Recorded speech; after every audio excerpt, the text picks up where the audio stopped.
Good morning. Can we go ahead and get started? We got critical mass. Where's Gary? Hi, Kathy.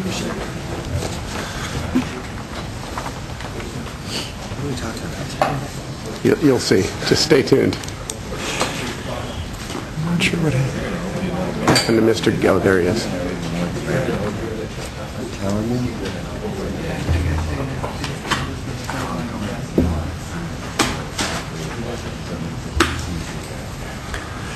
All right.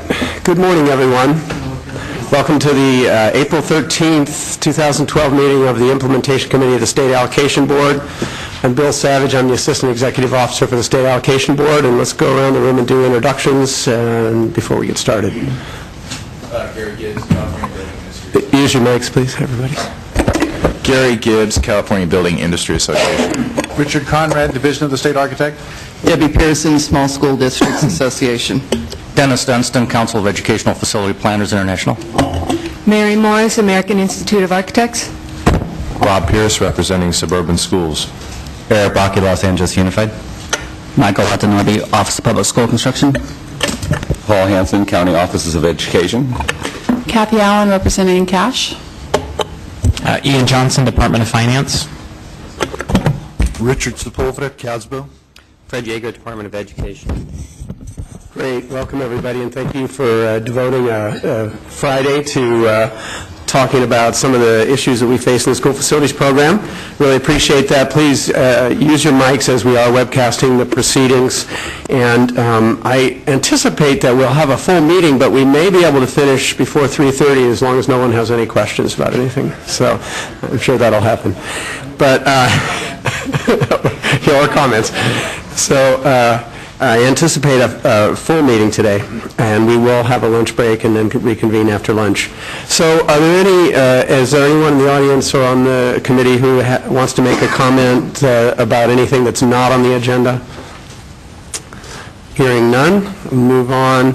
The next meeting for the Implementation Committee is Friday, May 11th, 2012, and there may be some additional items from the board referred, but right now, our current workload is to complete SB 128. We have that today, and then to focus on the applications beyond bond authority, project information worksheet, and then we have two other items that have been referred by the allocation board. One of them is the priority and funding rounds, certifications and funds available issue, raised by Oceanside Unified School District and referred by the board for us to consider, and that'll be coming up in May for a first round. And then the other one that we haven't talked about yet is the K-8 minimum essential facilities issue, for otherwise known as the Sequoia Union issue that was referred, and that would be coming potentially in June for us to consider. So let's get right into it. I want to introduce Brian Odell from the Office of Public School Construction to start off with methods for accepting school facility program applications after bond authority is exhausted, otherwise known as not the unfunded list. Thank you, Brian. Good morning. Thank you. Yeah, so the purpose of the item is to, first, it talks about the history of unfunded lists that have been in SFP since, I think the first one was 2010. We've had a handful of them. Also, the item contains a summary of the March Implementation Committee discussion, some of the points that were brought up, and we'll work through some of those as we move on to number 3, which is potential lists that could be created of projects received by OPSC once bond authority is exhausted. So just a quick recap, the board did refer, there are regulations in place that talk about an unfunded list, and what the board asked was for a discussion of alternatives. And so that's what we're looking at.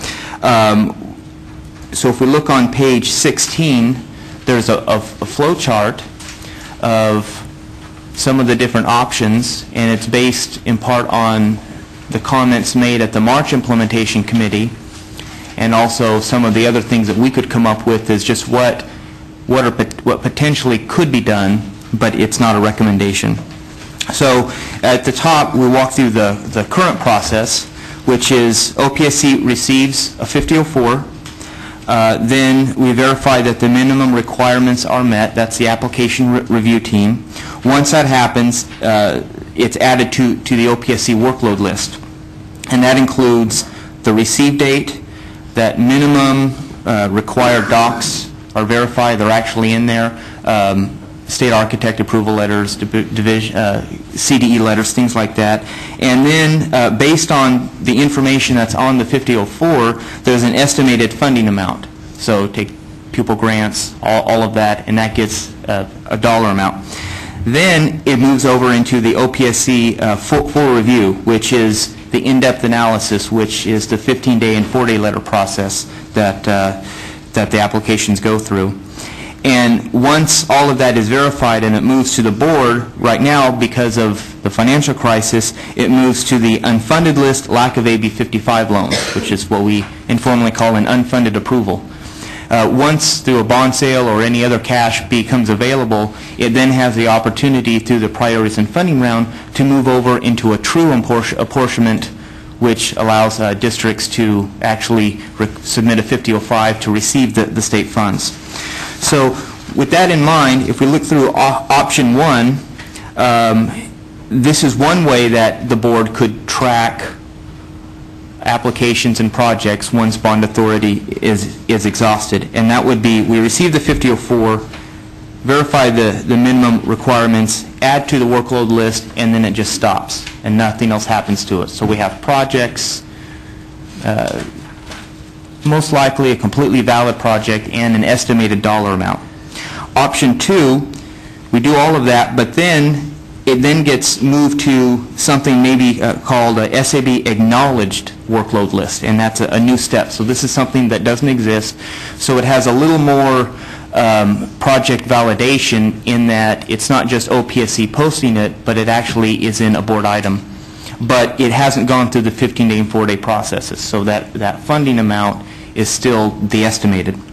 Option 3 is OPSC conducts the full review, 15-day, 4-day letter process, and then it's a new, we've come up with a new term called ready for SAB approval or something similar to that. It's just a draft where it doesn't actually move to the board, so it's not officially approved by the board, but we do have that refinement of the dollar amount and more project verification. Option 4, this is what the regulations state, which is full process, moves to the board, and then it moves on to an actual unfunded list. So there would be nothing new about that. That would be just current regulation. And then there's option 5, which is we receive it, we conduct a full review, and then instead of an unfunded list, it does go to the board, so it has that project validation. It has a refinement of the potential state dollars, but it would be called something SAB approved project list that would also include a board resolution stating that the district understands that this isn't a guarantee of state funding. And this option came out of the discussions last month where the committee was speaking to concerns by the board that they didn't want a potential state liability with an unfunded list. So those are the options that we've laid out, and so open up for discussion. Thank you.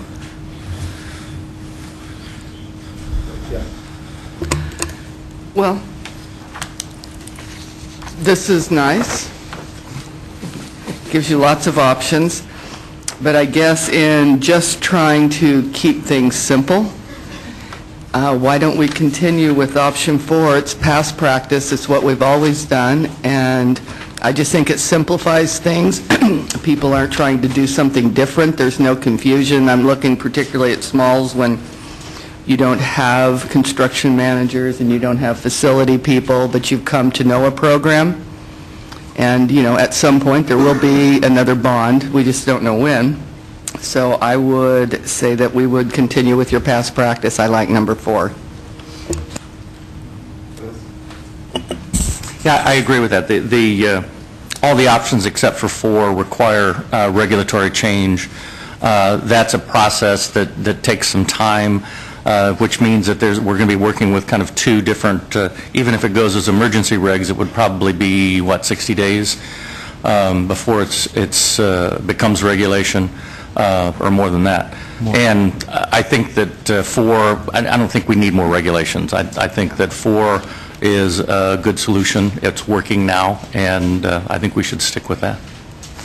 Sure.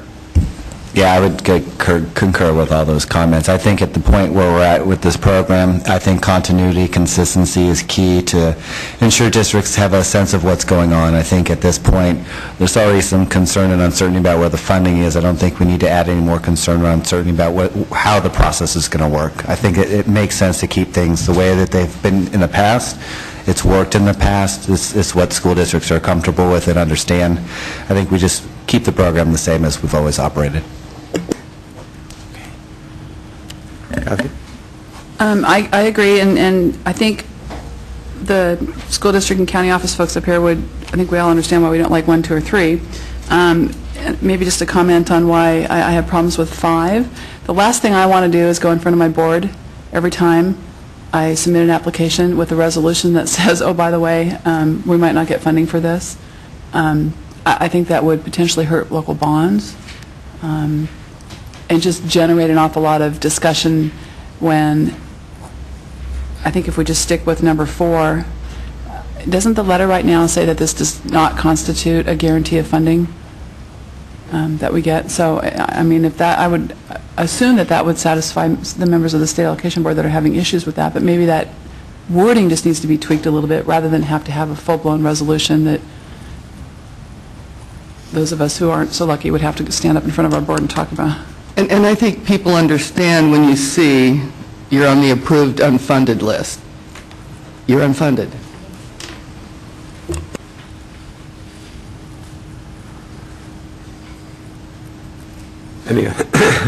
Any other comments?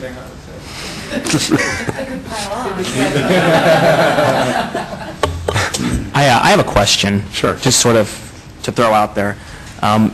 Is it my understanding that the goal of this discussion is to come up with options to present to the State Allocation Board, or are we trying to narrow down to one specific recommendation, which at this point it appears from the comments that it would be to continue with the current unfunded list? It seems to me, and it was sort of confirmed with the summary that Brian provided, was that the goal here was to provide options or alternatives to the current process. Well, let me speak to that. It's a good point, because actually what the board asked us to do was to look at options, and they wanted a recommendation. They were very clear that they wanted a recommendation of some kind. But they did want us to look at options in the process.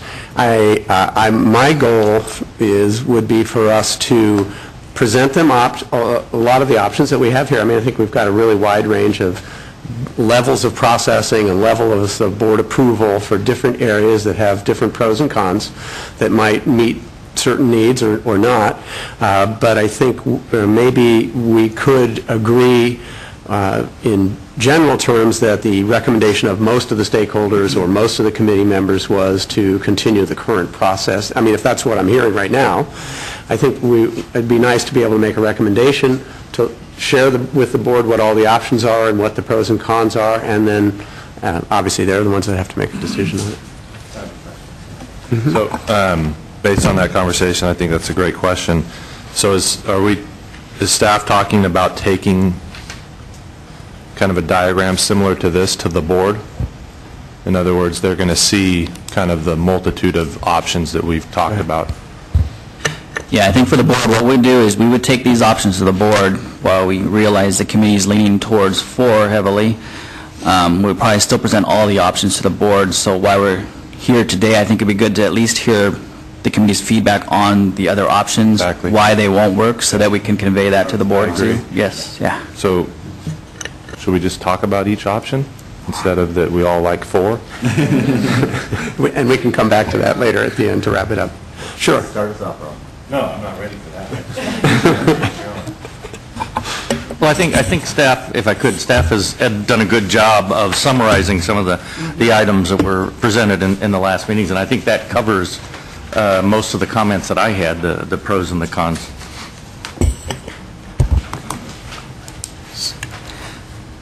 So I gotta, well, yeah, first of all, I really like these options. I think they're great. I think you might want to reduce them to present to the SAB to maybe 3 or 4, just to simplify it a little bit. But I think they're great. It really clarifies everything. From our position, I do think you want to keep moving forward philosophically the processing of all your applications, because you're going to be bringing in new money over time from different sources. So it's going to be kind of an active account, which is unique from the past. It's going to be money coming in from rescissions and maybe other pots of money. So you want to keep it active so it's ready to move forward into the unfunded or funded list. So definitely support OPSC conducting the full review.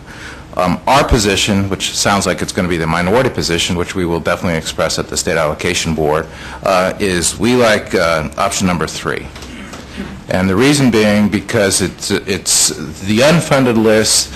You're going to have 2 unfunded lists then, and it's going to be hard to delineate and to define that. And we don't truly believe it's an unfunded list because there is no money to back it. And so for purpose of clarification, it'd be basically option 3 would be good in the sense it's ready for funding, ready to go before the State Allocation Board, but everything is done. And boom, once the money's there, then you roll the amount that's available in date order against the amount you've approved right into the State Allocation Board. So all in all, I think it's great, and I think you should continue moving. And we also want to build a case of the actual, I think it's very important to know the actual amount of money out there in demand. So actual costs are, I think, much more important than estimated costs. So that 15-day and 4-day process, I think, is really important, so we know exactly what the true demand is in terms of projects online to be funded. Plus, it keeps you guys busy as well. So what we don't want to do is create a situation where all of a sudden we find $300 million and you got to process it, and we're sitting there with this kind of black hole where nothing's moving forward. Eric? Real quick question. I actually appreciate a lot of the comments that Gary made, especially about the rescissions. I think we're going to see a lot of that as the course comes on, so it's going to need the OPSC to be processing those applications because more money, actual cash, will be coming into the program, and I think that's key. I do want to ask Brian a quick question. It says ready for SAB approval. Can you kind of go through that a little bit more detail? I mean, I think there's a subtle difference in I think what Gary was saying. For school districts, it's really important that my locals understand that it's been approved by the State Allocation Board versus ready for the State Allocation Board. And it's significant at the local level. And I just want to make sure I get a full understanding of what's really behind. So we're doing everything up to presenting them to the State Allocation Board? Is that the general idea here? Yeah, that would be the option 3. It would something, again, it's new, where the 15-day, 4-day, completely done all of that process, and it's essentially ready for us to move it over to the consent agenda, but we just don't take that final board action. So it's just there in the queue. Yeah, I think from our district standpoint, and I'm sure a lot of other school districts as well, I think we would prefer to see that the State Allocation Board approve it. So for me, who might be going out, well, I'm probably not going to be going out for a local bond anytime soon, but I know a lot of school districts will be. And for them to go out, they want to be able to tell the locals, look, we've got a project that's been approved by the State Allocation Board. It's met all the state requirements. It's met all the marks it needs to. This is the amount of money we can expect in a future bond. We need to match that bond, and we need to pass our local to get this project funded. It's a different story to tell your local when you're not sure if you actually have that approval, whether the state's going to approve it. You've met the state, OPSC, DSA, CDE regulations, but you haven't got that final stamp of approval, and that's significant at the local level. I just don't want to lose sight of that. It's a real important local factor that needs to be considered in this conversation. But I think a lot of the comments that Gary made earlier, I completely agree with. It's just that subtlety at the local level is important to us. No, Fred, go ahead. And then Brian, on leaning towards preferring a board action, and then how about a district that has an appeal? We see a lot of that. If we have this ready to approve list and the district disagrees, what do we do with them? We go to the board for an unfunded appeal, or that's the value of a of going to the board that it is resolved, there is an action, and there's no lingering doubt as to a status of an appeal, so. Any appeal. Right, yeah, whatever it may be, which. I think that's a valid question. Yeah, that would have to be part of developing whatever the options are. Dennis? I agree with Gary on keeping the process going. I think we need to do everything we can to keep school districts filling out the applications. I just heard of one district that has projects that they're just occupying, and they were told that there's no money at the state, so why file applications? Well, that's the last thing we want to happen. And I think that if we go ahead and have them go through the process of getting an application approved and they're on an unfunded list, I think that would encourage school districts to file applications, at least giving them the impression that they're in, not the impression, but having them be on a list that will be funded when funds become available. If they're just on a workload list, I think that kind of doesn't add enough emphasis to the importance of filing the applications. Paul? I like Gary's comment of bringing less choices. If we had to go with only three, I'd go with only three choices and get rid of the two that don't involve OPSC fully reviewing the packet. I think that work needs to be done. For county offices, we'd like to see SAB approval, so 4 and 5 are definitely preferred over any of the other choices. Our big thing is about getting the money, once it's approved, out to the sites as soon as possible and the districts as soon as possible, and work underway. So we're a little concerned about option 5 in that it would require an additional board approval, additional step. For most school districts, county offices, that's not a problem, but for some, it is difficult to get items passed through your board. It is going to take a little bit of time getting it on the agenda and stuff, and it just could slow the process. If they could have maybe a little blurb that we sign, but not have to go for full board approval, that would be more helpful to us than having to go through the full board approval. My biggest concern is in the write-up. On pages 8 and 9 of our packet, when they talk about the options 3, 4, and 5, they mentioned that option 3 would not create a potential liability for the state, but that options 4 and 5 could create a liability for the state. I don't see that in any of the options, and I think you've even gone in step 5, the extra step of recognizing that there will be no liability to the state.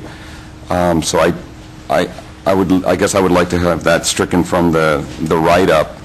All of these options are designed to recognize that there's no liability to the state. Bill? Well, don't we need, and have you pursued the legal opinion regarding the liability from the state if you're on an unfunded list? Has anyone? No, We haven't at this time. I would recommend that if you haven't, I would recommend prior to the board meeting, that's the first question they're going to ask. And that's kind of one of the issues I have between the 3 and 4 is once you're on an unfunded list, what is the real potential liability? Because in a way, you're promising that you'll fund this project someday in the future. And what is the distinction there? And what is the liability? And to the extent that you can strengthen that argument that there's no liability, then option 4 becomes stronger in a lot of ways. And the reason I was advocating fewer options is because then it creates less confusion in the SAB mind. And I thought what Ian brought up, that let's bring options to them that are real clear and distinctive, not multiple. Then I have a couple other questions. You mentioned about the regulations, that option 3 requires additional regulations while option 4 doesn't. And I thought Dennis brought up a good point there. Is that true? To me, option 3 is you're just continuing along, but you're never going to the board. Whereas you're maintaining your existing process pursuant to existing regulations, and you're just saying we're not taking it to the board until there's money available. Where does this require additional regulation? The regulations for option 4 that speak to option 4 say that OPSC, once there's bond authority is exhausted, will continue processing them to the board for the unfunded list. So if we were going to change that in any way, we would want to clarify in reg that we're not going to do that essentially. So it's a regulation saying you don't have to continue. So what would that do to this process? Would you still continue and parallel track regulatory action? Or would you have to, well, I mean, you do that a lot of times. We do that a lot of times. We continue processing while or are you saying that you'd have to shut down option 3 until you got a regulation? I think that's going to be a board question. Sure. I think the SAB is going to ask that question because my position is it's not, that you can continue processing. I mean, you do it right, you're doing it right now. So I don't think there's any regulation that says you can process. So I think you need to define that. And then the third question I have, an issue, is actually a fourth one, is if you're on an unfunded list, are you then linked in with the cost of construction index changes every year? So you've got these unfunded lists with no bond authority, but when you have a new cost of construction index coming in every January, does that immediately impact all of these? Because that's one of our concerns as well. Gary, well, for your first question, we would continue to process. The regs do say we will process to the board. You could be correct that will take to the board doesn't have a defined timeline, so we would keep processing just to say when we'll take it. But I think it might be helpful to have a clearer definition in there, why we might need regs. In terms of their current construction cost index, I think we might be where we were in January. Each year, depending on what the index is, we're going to be taking an item to the board. Well, because that's dangerous. All of a sudden, you've got all these projects, billions of dollars sitting there, and you've made an adjustment, and you're taking money out of the new construction, potentially out of the new construction account. That is an area that I think you need real clarification on, because there will be opposition because of that alone. Yep, that's good. Rob, did you have a comment? Michael, answer. My understanding of the need for the reg is to change the rules from what you're currently doing to something different than what you have to do currently. Yes. That's correct. I just wanted to address actually one of the comments that was made, I think Gary made it, about simplifying a little bit with part of the reason that we have option 1 and option 2 in there is that the board actually specifically mentioned, and the chair mentioned specifically, the notion of essentially just creating, do projects just go on a workload list.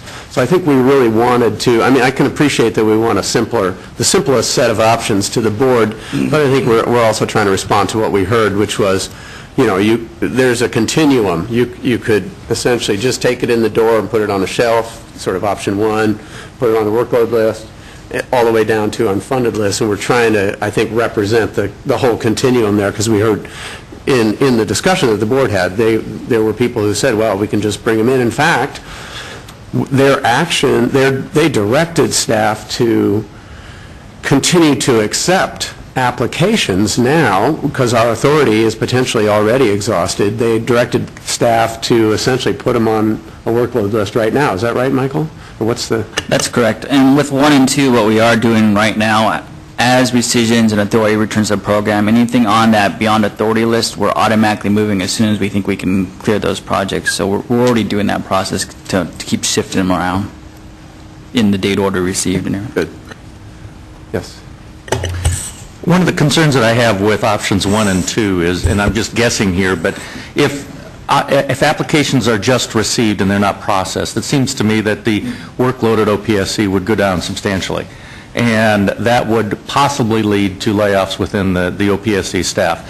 And we have a very difficult time, I think OPSC has a difficult time, maintaining a well-educated and experienced staff, and I would hate to see them lose good quality staff during this process if we go with 1 and 2. And I think that it would be good to maintain that staff to go with either 3, 4, or 5. Bill, and then that would add time to once cash becomes available. If the review wasn't done before cash became available, then the review would take place after, delaying the release of cash. And the point is to get the cash out there. Yeah, exactly. So in other words, the 1 and 2, there's the whole additional processing steps that have to occur once cash does become available, or funds become available. Right.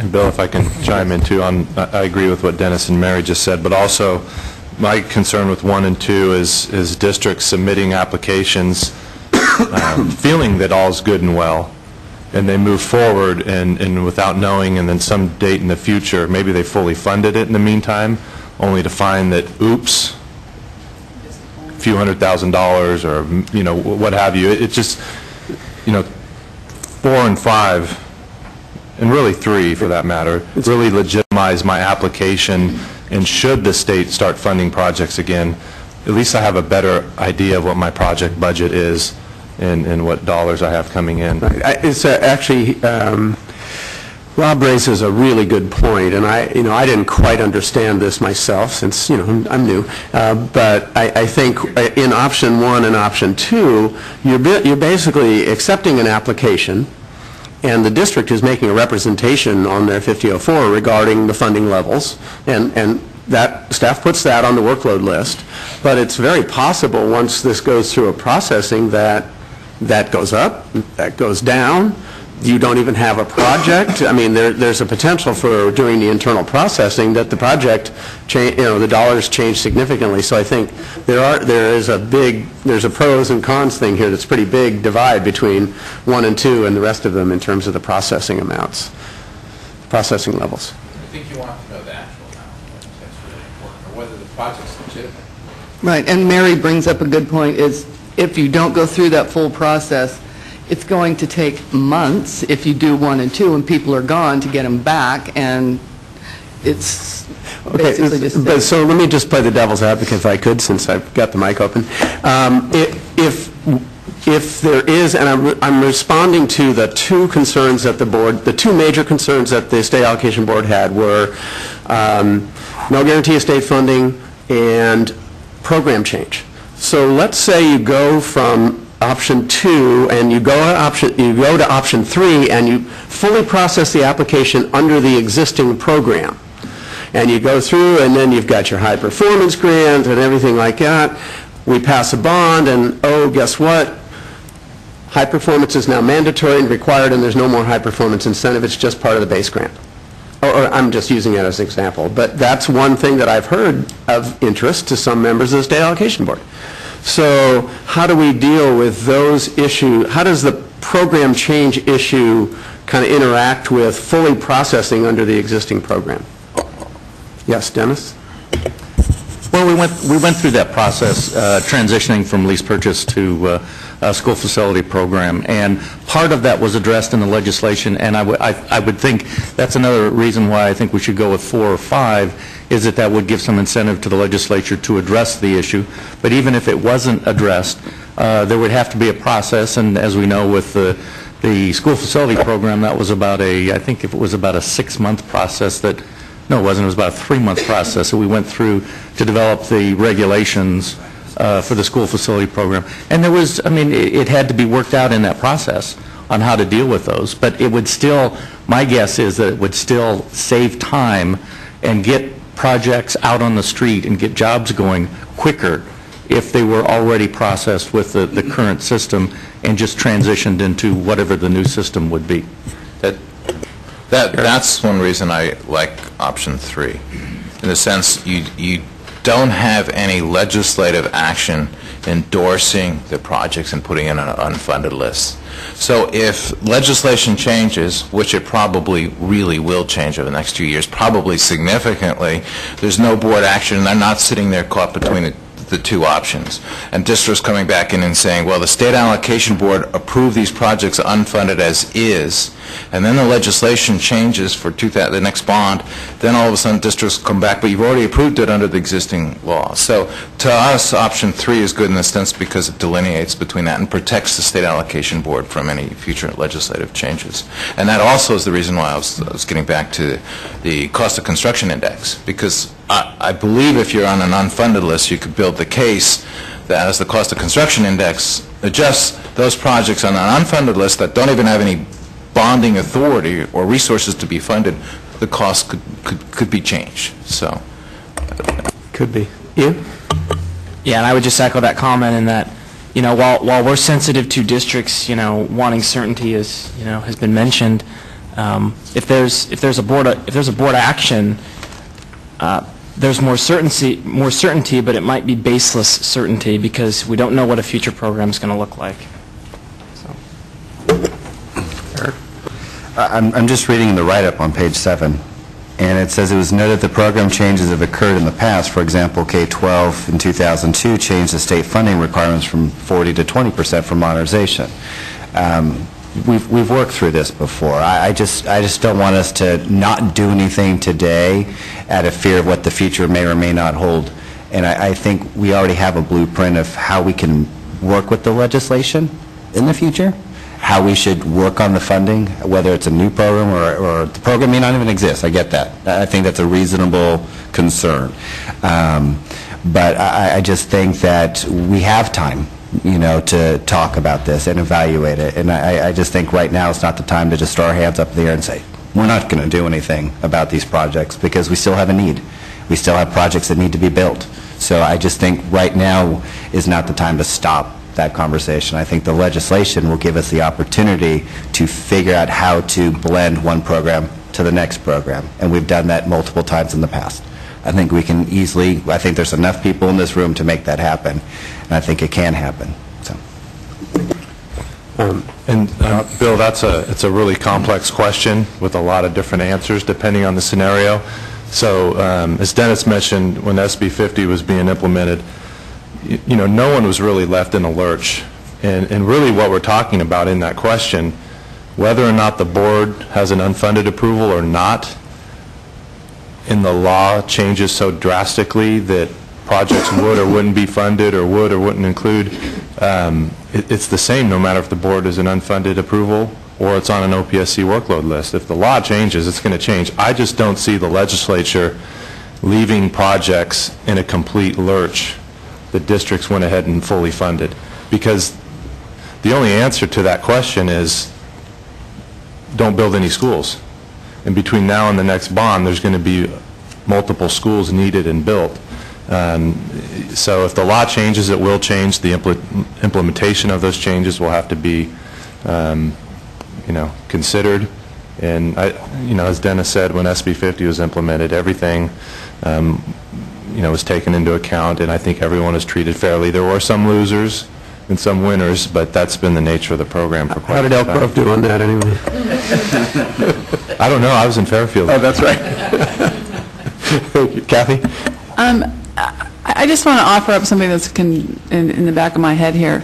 When we do submit projects to OPSC, and if OPSC is not reviewing our packages, we're still going through DSA, and we might miss something there, because there still is that connection between those two agencies, and CDE for that matter. So I just think it's important to maintain the review process, and then what it ends up looking like after it's been reviewed and okayed by OPSC, I think that's the big issue, the burning issue. Just a couple of thoughts. Thank you. Okay. I actually wanted to raise one other issue. I think it's on page 8 or 9. Let's see. No, 9. Let's make sure that we understand the types of projects and that we're not just talking about new construction here. We're talking about, and my understanding at the very least would be that we would anticipate doing whatever list, whatever process we adopt would be, or I'm throwing this out there. Let's make sure that that's the sense of the committee, and that's what we want to recommend to the board. So we have new construction and modernization, and as a subset of that, accepting applications for financial hardship projects, right? Even though that is, those districts or districts and county offices that have no funding are probably in the worst situation of any in this time process that we're talking about here today. So, but you notice that we do have other types of projects that have specific funding rounds and that kind of thing, where so ORG projects, charter schools, et cetera, CTE, joint use. I don't think we're anticipating that we would create an unfunded list or an open application process for those, but that we would focus on new construction, modernization, and then financial hardship as a subset of that. So does that make sense to everybody on the committee? Okay. Good. So I just wanted to clarify that. And then if you look at page 9, also at the bottom, I think we had pretty good consensus from the group that we were going to recommend that the board set aside adequate funds for administrative expense. And I think part of the process that OPSC is going through is kind of roughly looking at these different options and where we end up with options in terms of what their workload will be. But I think there's a general recognition that there's still significant workload areas for the office, even during a time when there's no bond authority out there. And I heard a lot of interest on everybody in the committee from wanting to make sure that we still have active processing going on to handle rescissions and returns to the funds and all of the audits and all of the stuff that's out there as part of what OPSC's workload list is. So I just thought I'd throw that out there. So those are the two other things. So do we want to try and summarize where we are on the item going forward? Deborah? One more comment. I agree with the discussion that we limit the options, and if I understood you correctly, you were saying that the board wants one of the options to look like 1, but I think you can probably explain why that's not right, but that's for the board, but I think you could probably explain why that doesn't work for districts, both politically and for every other reason. But, it just doesn't work. But going back to Kathy's initial comment on option 5, I don't know if that is something that the board wants to see, but if you do take these options, I would like to see you change 5 completely and take out the board resolution, but rather do a checkbox on the application, something similar to what Paul said, that you acknowledge or you understand that this does not hold the state. And that way you're not waiting to be on, to put it on the board agenda, to wait a month or 2, and you can submit your application, but that accomplishes what the resolution would do. So for the sake of argument, I mean, part of the reason why we included option 5 was to try and address concerns regarding creation of a state liability and making sure that we had an affirmative acknowledgement from the school district regarding their understanding that the program might change and that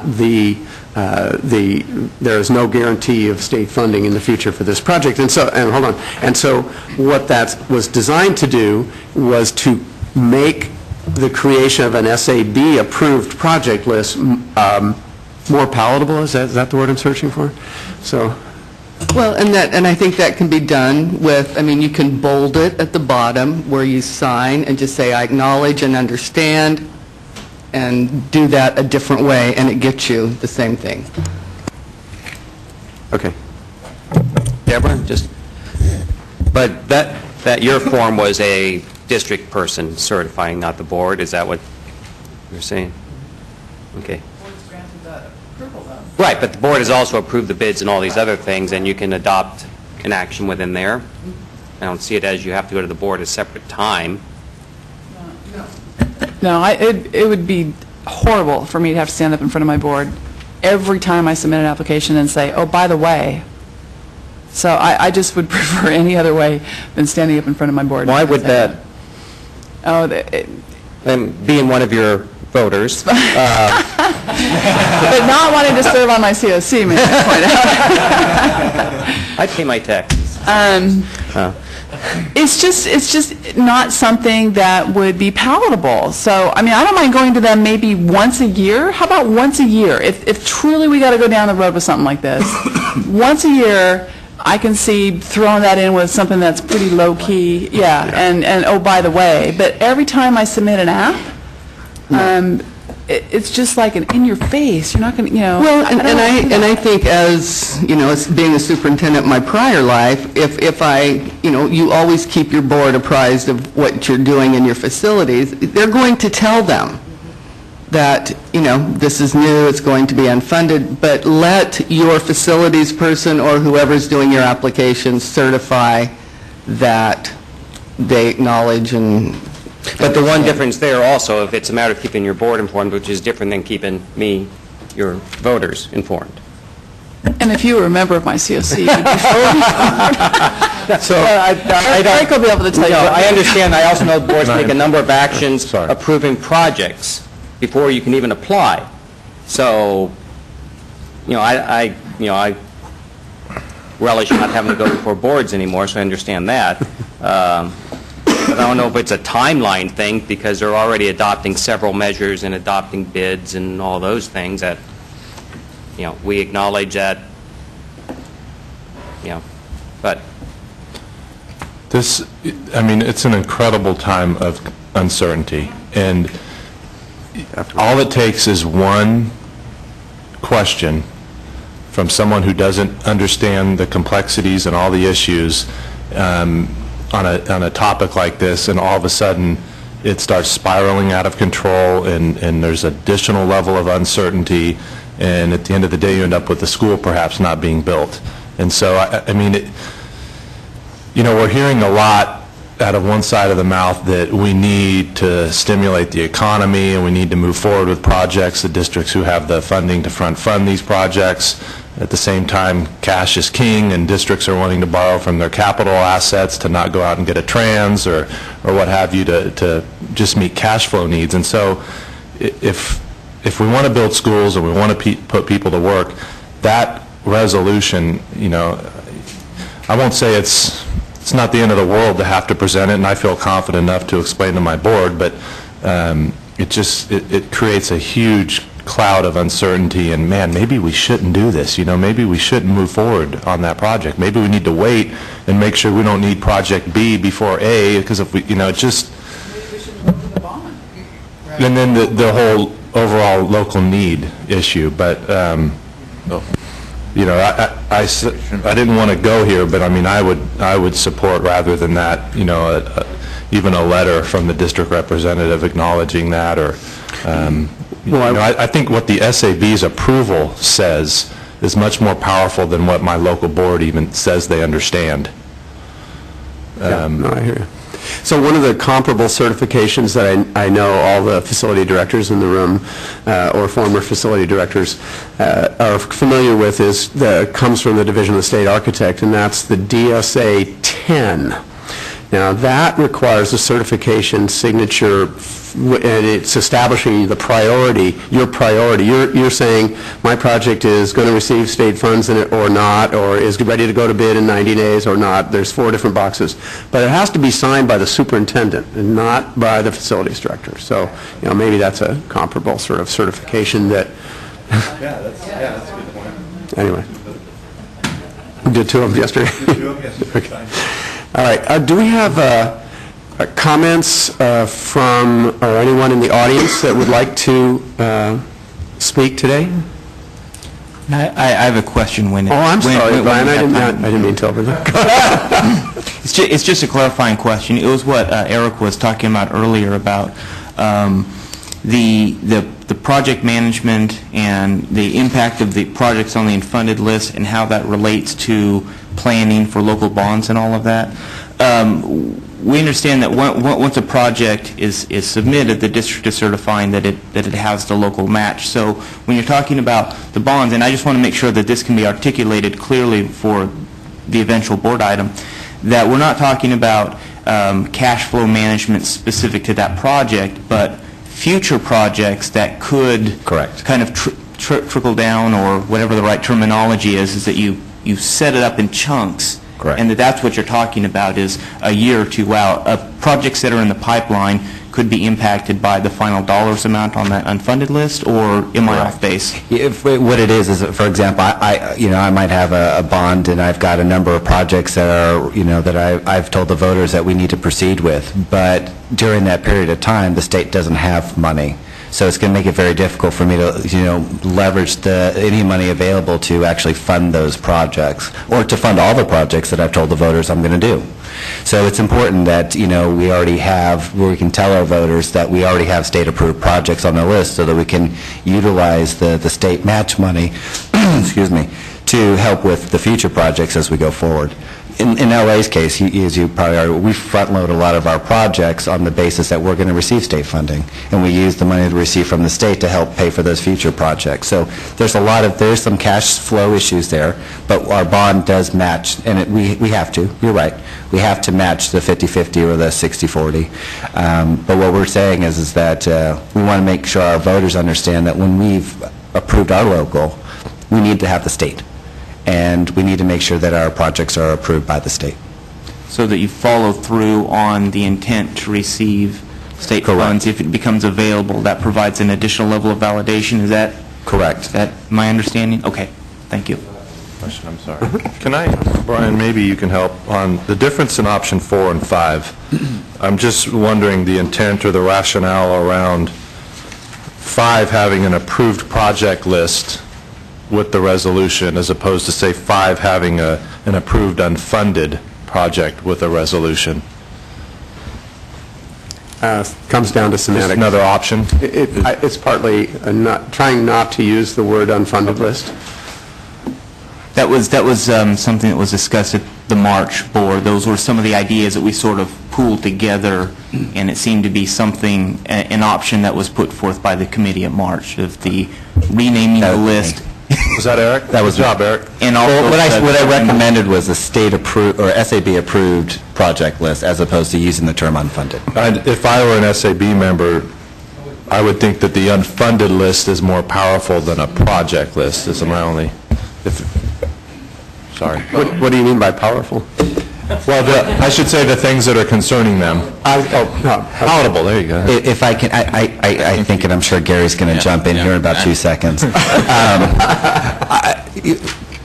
Working with the school district, part of my job is the facilities, but also part of my job is working with the legislature and understanding where the politics on this are. And it's true that I think you can look at it and say that it's an unfunded is a very powerful at the local level, but we also have to keep in mind that at the state level, at the administrative level, there is a very large concern about what our debt service costs are in the state of California.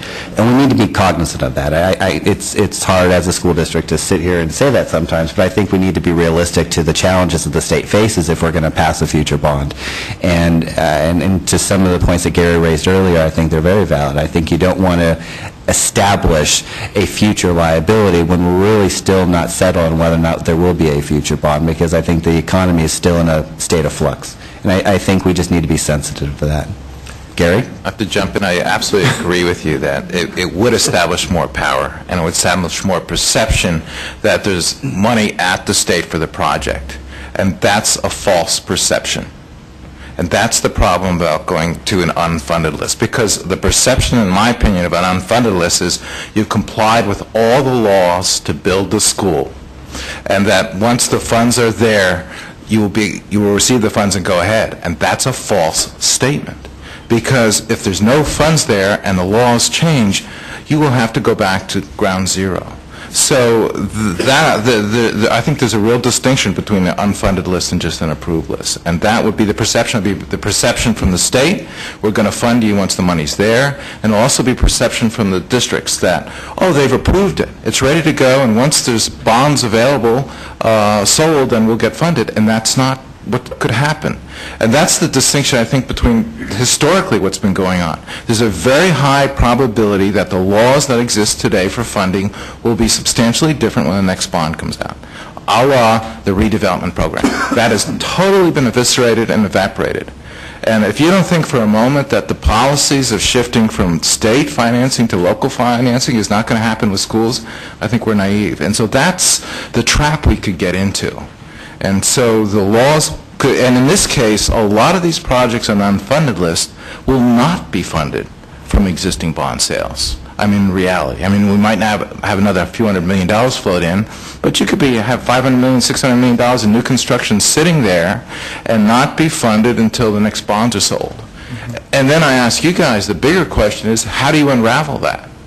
I mean, how, and I think Kathy brought up an even better point is, hey, we've done all this work, all of a sudden, everything's going to change. And so I think the districts need to be geared up for that. And I think the State Allocation Board, I think we also have to be generous to the State Allocation Board, saying we recognize these issues and pose it to them and educate them and have them make the decision. But there could be a lot of unraveling. There could be a lot of, you might have to pull everything away and start all over again. So if that's that big of a concern, then why are we why are we going to process applications all the way up to that point? I mean, it's back to the both sides of the mouth. I think that... positive action and keep things moving, but it's a sense of... It's just a transition from liability to non-liability. Yeah, and I think that it's clear that the state of California has a role to play in building schools and in modernizing schools, and I don't think that we as a state are going to retreat from that role. But I think Gary's correct that I think what we're looking at is comparable to what we've seen in relation to the justice system, the criminal justice system, where there's a shifting of responsibilities from the state to the local level. Because the reality may be that the locals, don't jump all over me, guys, may in fact have more ability in terms of their ability to carry debt to do, to build schools and to carry a share of this. Okay, I'm just trying to, I think there's a lot of discussion and a lot of interest in what the appropriate levels of sharing in terms of the costs and the ability of local districts to bear the costs. And Eric also already spoke pretty well about the issues that we face as a state with the debt crisis that we have and our ability to fund at the same levels that we have been at the state. So there's a lot of concerns out there, but I don't, that said, I don't really think that the state of California is retreating and going to retreat from its historic obligations to fund school construction and modernization. Dennis? Well, I just have to throw out, I think the locals, I'm not sure that the locals have a greater capacity to handle the debt, because what we're seeing all over the state is that voters have passed bond measures, and because of assessed values being so low, districts can't pass or can't sell the bonds. They don't have the capacity to sell the bonds. So there's a lot of districts out there whose voters have said, yes, go ahead and sell the bonds, but they can't do it because they don't have the assessed value. So I think the capacity at the local level is hurting as much, if not more, than at the state level. Ian? I would just kind of offer that it seems like the simple answer, Robert, to your question of why are we even tracking projects would be that at this point it's the will of the state allocation board, or at least it appears that way, that it's the will of the state allocation board to do so. And so they've turned to this committee to sort of look at options for how to, track such a list. And it seems pretty clear that there's not a unanimous recommendation for one of these options. And so just sort of back to my original question, it would seem like presenting options, options 1, 2, and 3, which appear to be fundamentally different from 4 and 5, and that there's not a state allocation board approval. Seems clear we're not going to come to an agreement on, which one we all endorse, and so presenting options to the state allocation board, which my understanding was the original request, seems like the most prudent thing to do. And I disagree with you. I think that if you did a consensus, maybe not unanimously, but I think if you went around this table and did a check, I think you would have a majority pushing for number 4. Yeah. And what I understand is the board, well, they want options, they also wanted our recommendation. And if we have to give them options, as I said earlier, I think you give them 1 and a modified 5 and 4. But I think I opened up with I support 4, and I think several followed. So I disagree. I think there is, maybe we take a vote or just go around the table. I think there's consensus for option 3, though. I think there's consensus to move to option 3. I mean, in the sense that we want to keep processing going forward through full and kind of final, where that, so you're clear in terms of whether the project's viable or not. Well, I think the difference is whether you keep moving beyond that. Yeah. Okay. I think that's important to get there, to get to 3, and then... Yeah, I think if we had a certification that 4 is strongly recommended for, and that the first 2 options are strongly recommended against by the chair of this committee, would help. Thank you, Paul. I mean, I think that's good. So I think that I appreciate what Ian said in terms of the recommendations. I mean, here's what I heard. What I heard was that a majority of the members of the committee in the initial discussion thought that option 4 was probably the best approach. I heard some strong concerns regarding, or one individual at least, who looked at option 3 as a really viable one for a lot of good reasons. And then I heard some other concerns, or I heard 2 other elements of people who want to just, send them out without a recommendation. But I did hear I heard a majority of the stakeholders on the committee saying, hey, option 4 is the way that we'd like to go. But I certainly heard a lot of good discussion, a lot of good reasons why for option 3, and for essentially presenting all of the options to the State Allocation Board for their consideration. I just think that you won't want to flip that around a little bit and say there's general consensus that most everybody wants to continue with the program as is and process through at least, your option 3. I think that's more compelling. No, that's not what we want to do. No, let me finish. And that's number 4. No, but you start out. My point is that you start out with the positive that you've got consensus. Then you have the opposition whether to go for it or not. And majority clearly want to move to option 4, and there's clear reasons why there's a minority position all out of the California building industry to stay at 3. And my position on all of this is I just think you need to think about it in the eyes of the State Allocation Board. Sure. And that's where I'm trying to go, is say, think it from their perspective. It's one of a legislative action, it's one of responsibility, and it's one of liability. And they're going to be meeting resistance, I think, to 4. And I'm just saying, as a committee, if you want to create more credibility, you need to think that through and where they're coming from. Well, what I will agree with Gary on is that I think when you phrase it, if you don't say option 3, but if you phrase, would everyone on the committee agree? Okay, let's see if I can say this.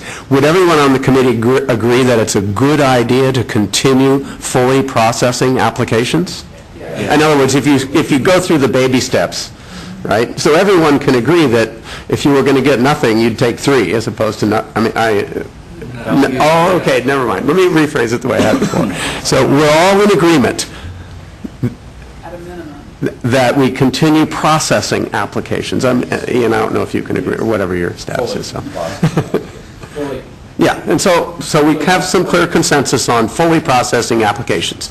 The divide, I guess, if it could be said to be whether or not there's State Allocation Board approval, what that approval is, how it looks, what accompanies it, etc. Right? Yes. I mean, are we there? And the reason the process is because you want to get rid of those that are not good, and you want to get clarification of what the actual. We're good with. I mean, I think everybody's good with why we process. Okay. And so you will tell them our recommendation is 4? I will try and represent to the best of my ability what the discussion was here today. And I will definitely say that a majority of the stakeholder groups were in favor of option 4. Would you like to speak, Ms. Kaplan? Real quickly, Bill? Yes, sir. Can you also articulate that there was some strong opposition to option 4 as well? Oh, I'm definitely, yeah, for sure. I will do that. Don't worry. Ian, I'll try and characterize the range of discussion. I mean, I think we had a pretty wide range wide-ranging discussion and a lot of different approaches. So yes, I'll try. You can use our name in vain. Well, I think you can just say Garrett did. No, I would prefer to say the California Building. I will certainly represent that if I'm representing. Yes, I understand that. I know.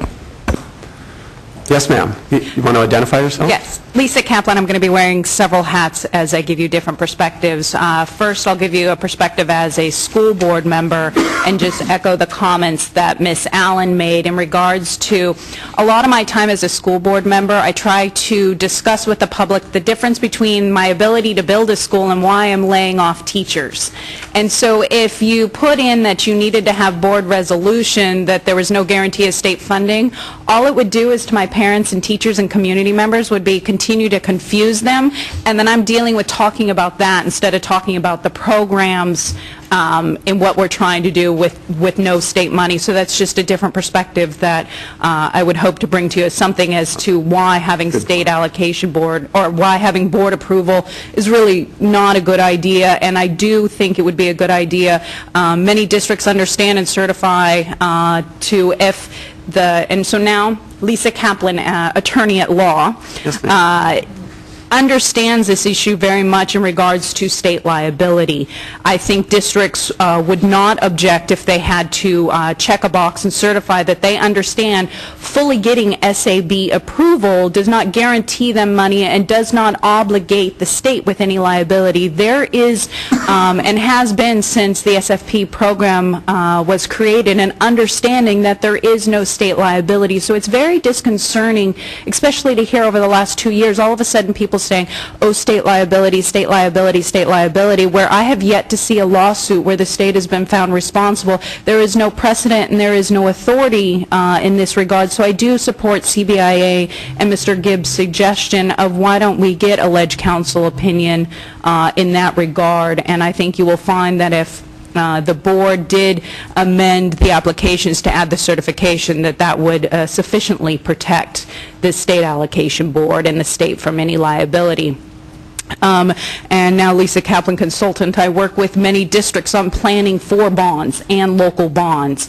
It is imperative that we continue to process and have the SAB approve projects to the unfunded list. And it's also imperative because projects, as I'm working with several school districts, when we get how much money potentially we're going to get from the state. It goes in one specific project I'm working on. I mean, we really worked on what the state eligibility, and it's down to minuscule millions of dollars, and how are we going to build this project in phases because we got a certain amount of money, and then when we get the state money, this is what we're going to be able to do, and building in escalation costs. It is absolutely imperative these districts, and realize once this plan is approved, and districts are already discussing this, saying this is going to be a 2-3 year building process, we understand state money is not going to come, and then all of a sudden if they're supposed to get 30 million and they get 25 million, they got to go back out to the community and say, oh, I'm sorry, I'm cutting out the library, or I'm cutting out the theater I promised, and then you're also putting local districts and boards as the community is going to say, oh, you lied to me. And it's because this is very confusing, we know, in that regard. So just a couple different perspectives I wanted to present. Thank you. Thank you. Any other comments from the audience, public? Okay, so I think we have, I have clear direction, and I want to thank, I'm not going to try and reiterate it at this time, but I will, I pledge to represent the range of opinions that we heard, and I think that the options that we have that OPSC staff prepared are excellent and give a good discussion on the topic, and we'll take a 5-minute break. Thank you.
Secretary. Oh, I'm sorry. Hi, Deborah.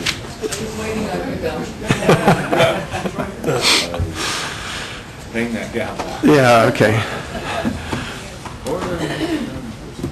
So, our next item is completing work on SB 128 Lowenthal. And we've had several previous discussions. Basically, OPSB staff is ready with the final regulations, and in fact, this item will be going to the April State Allocation Board for approval, regulation, knock on wood. Thank you, Jeremy. And so I'm going to turn it over to Jeremy McCarroll from the Office of Public School Construction. Thank you, Bill. So, like last month, I guess we'll just jump right into the proposal. We're still proposing applying only the existing high-performance base incentive grant to the Career Tech program. Other things that would not change are how a project receives HPI points, the minimum number of points necessary to receive the base incentive grant, and the amount of the base incentive grant. That's either the $150,000 or the $250,000, depending on the project. So on attachment A, let's see, page 21, the proposed changes to section 71.6 haven't changed from last month. They would apply the base incentive grant to Career Tech new construction projects on new sites. And the changes below that in section 77.4 apply the base incentive grant to Career Tech new construction projects on existing sites and modernization projects. Also, like last month, districts would not be required to separate high-performance costs from non-high-performance costs. The cost estimate for the purposes of establishing the Career Tech grant would be prepared in the same fashion that it is currently. We'd simply add the HPI grant to the Career Tech grant, including in instances where the Career Tech grant reaches that $3 million or $1.5 million maximum. For example, project reaches the $3 million maximum, they can get their $3 million out of the Career Tech fund and $250,000 out of the High Performance Fund for a total state approval of $3.25 million. So on page, let's see, jumping ahead to page 23, we'll skip one for a second. Section 193 would clarify that the HPI raise, that the HPI grants, like I just said, can be allocated above the Career Tech maximum grant. And also, like last month, in section 194, on page 23, we want to clarify that the match for the HPI grant is going to be 50-50, just like regardless of the Career Tech project. Now, things that have changed from last month. At previous meetings, some members of the committee and the public asked that we consider how we might apply these proposed changes to Career Tech applications that have not yet received an apportionment. For example, there are Career Tech projects currently on the lack of AB 55 loans unfunded list, and there are applications currently in-house at OPSC that haven't received any kind of board action. So we considered it, and we are adding language to section 107 on page 22 that would allow projects with projects on the lack of AB 55 loans unfunded list and those applications currently in-house at OPSC to request the HPI grant while retaining their original OPSC receive date. Now, correct. Now, in order to account for what will be essentially an amended funding request, we're going to ask that districts submit essentially a second Form 5010. And so we're going to submit a couple of changes to the form. We're thinking about it sort of in terms of like how financial hardship district might apply for design only or site only, where there are only a couple boxes on the form that need to be submitted. So let's see. If you're going to make that request and you've already got your project in-house, if you look on page 27, you just check the box on number 1 that says add the HPI grant, and then over on 14 also you check that box as well. If the district already had DSA approval and knew the HPI points, you could include it at that point, but it wouldn't be it wouldn't be necessary to add that amended request. Let's see, and that would be it, like I said, to add the request for the HPI grant. Same processing date, same place in line on the lack of AB 55 loans unfunded list, and no other career tech funding would be amended. And now one caveat, skipping around a little bit, but going back to section 107, if the district wants to make that amendment, page 22, we're asking that they make the revised amendment 90 days prior to what an apportionment might be. That's largely just to keep the priority and funding rounds moving.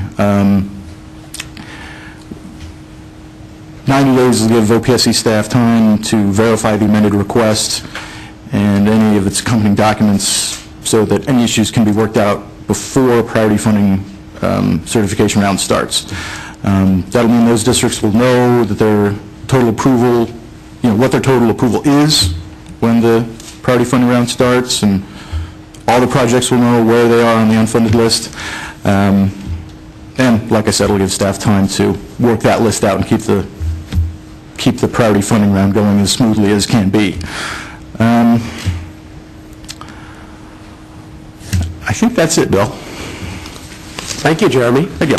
So it sounds like we were able to develop language that addressed the concerns to be able to have all the existing in-house applications that could participate in this program. Is that right? That's correct. Okay. And then the other piece is making sure that if you're going to do that, that you're in a priority and funding situation, you come in 90 days before that and reprocess the application. So that we can work out that unfunded approval exactly before the apportionment takes place. Okay, yeah. Great. Any comments or questions from the committee?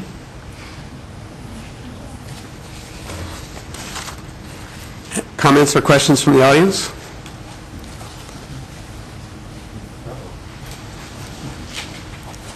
Just a quick question. Will you... Would you identify yourself, ma'am? Oh, I'm sorry. Mayvon Garrity with Senator Lowenthal's office. And I assume you would do this because you always do, but communication with the districts that are the in-house applicants. Certainly. Yes. Yeah, presumably a district could, the day after the regs go into effect, request the additional HPI grant. Okay. So hearing no further conversation, we're going to go ahead and take these to the board in April, and thank you for all your hard work. Thank you to Senator Lowenthal and Mayvon for working with us and getting this legislation through. And I do see Teresa Townsend here from DSA. Thank you for all your help on the High Performance Schools program, too. All right. Thank you. So we're going to shift now. Good job, Jeremy. Thank you.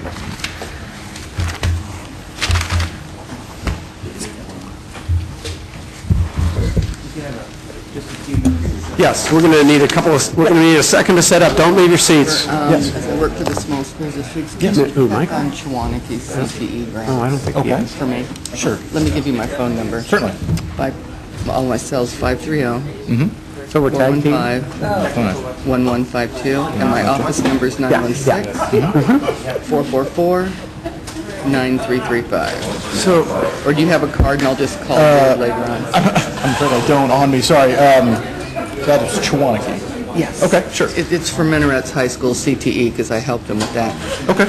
And I don't know if they're going to get any funding, but anyway, they should have submitted prior to December. And I know they've submitted, but I just wanted to follow up. Okay, certainly, yeah, we'll do. All right, thank you. Forward a little bit.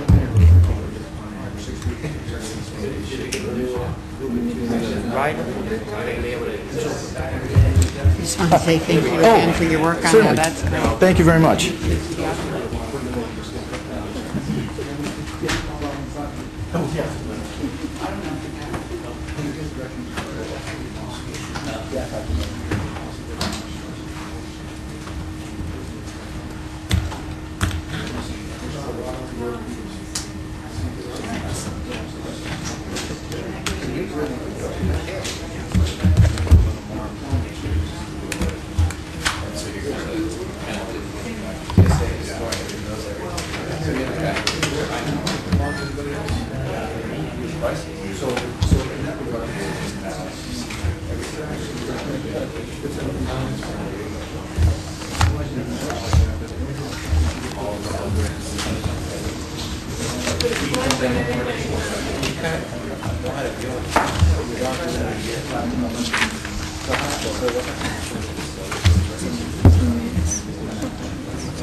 As soon as you need.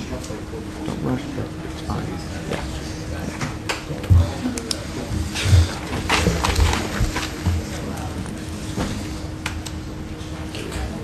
You want to pull the mic over so that you can...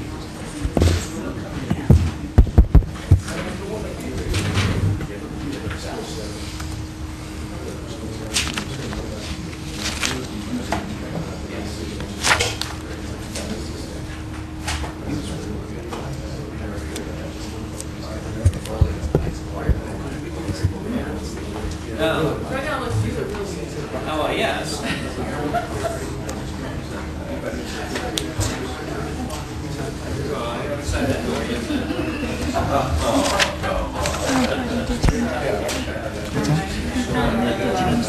Oh, fantastic. Very cool.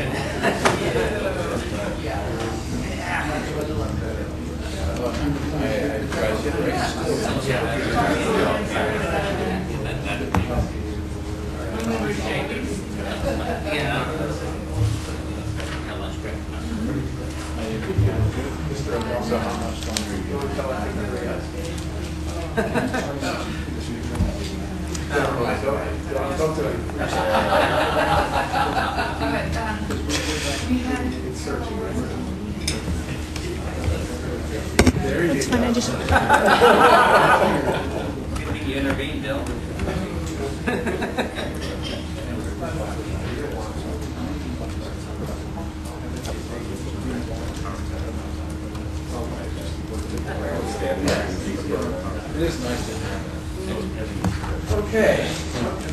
Okay.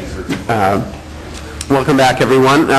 Before we're going to start discussing the project information worksheet. Before we do that, I want to thank Michael Watanabe for being here and participating on the dais today. And he does an amazing job at OPSC. And I want to note that, could you guys stop your conversations, please? I want to give Mr. Zien, Dave Ziens here from the Office of Public School Construction. And Dave has been a dedicated servant at OPSC since 1986. So I think we ought to give Dave a big hand for his years of service to the state. Pretty amazing. He's probably been the boss of several people. No, just kidding. But he's been doing a great job, and I work with him closely in-house, and he does a fabulous job helping me understand the issues of school facilities in California.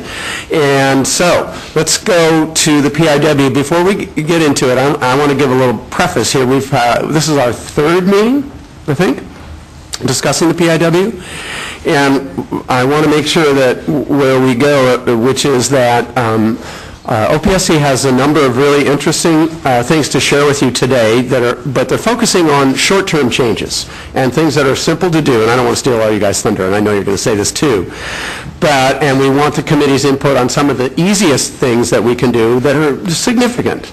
But I don't want us to lose sight of the fact that we have some additional long-term work to do on the project information worksheet, and several items that were still included in our charge from the chair, including the consideration of adding additional programs to the PIW, but also focusing on the project cost section, which we have not been able to do yet, focusing on the high performance section, which we haven't been able to do.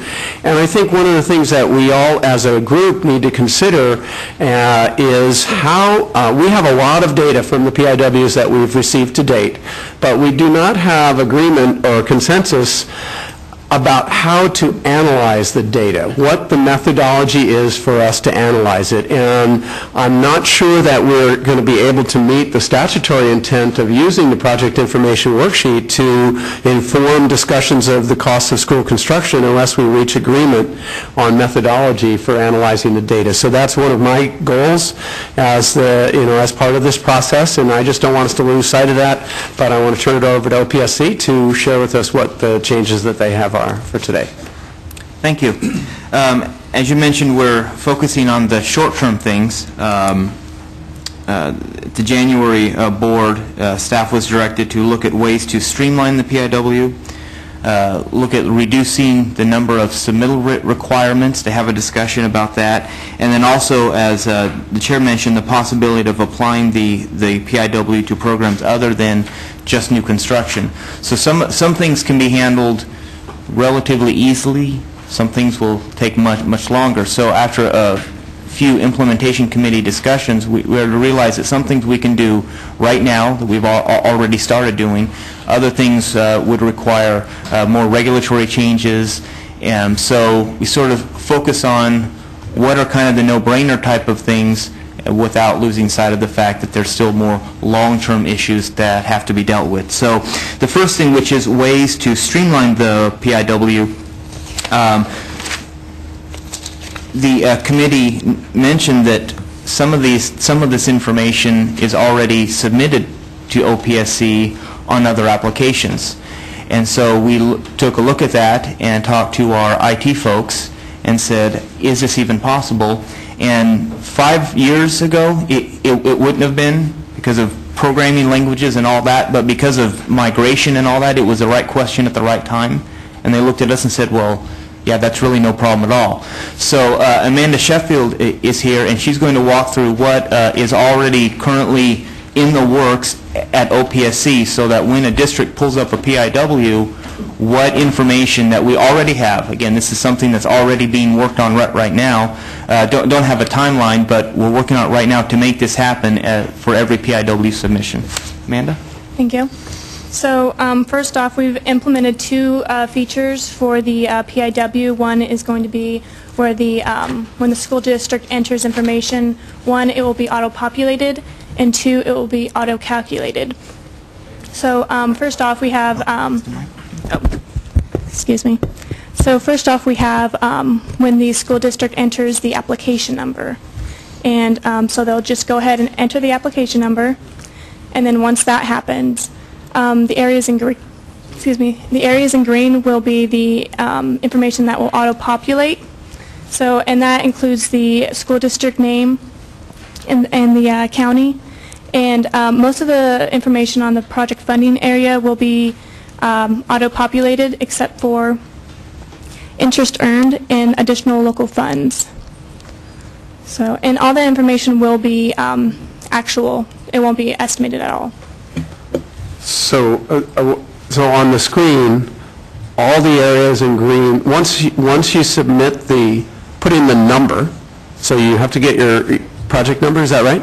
Yes. So you put your project number in, and then it automatically, everything that's in green is filled in automatically. Yes. And it's currently filled in by districts manually now? Mm-hmm. Yeah, the application number so far is the only thing that you'll have to do manually. Good.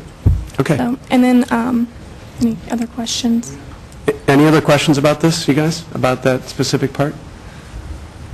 Okay. Well, and then the second section is the project cost area, and the area highlighted in yellow right now is the information that you'll need to manually input.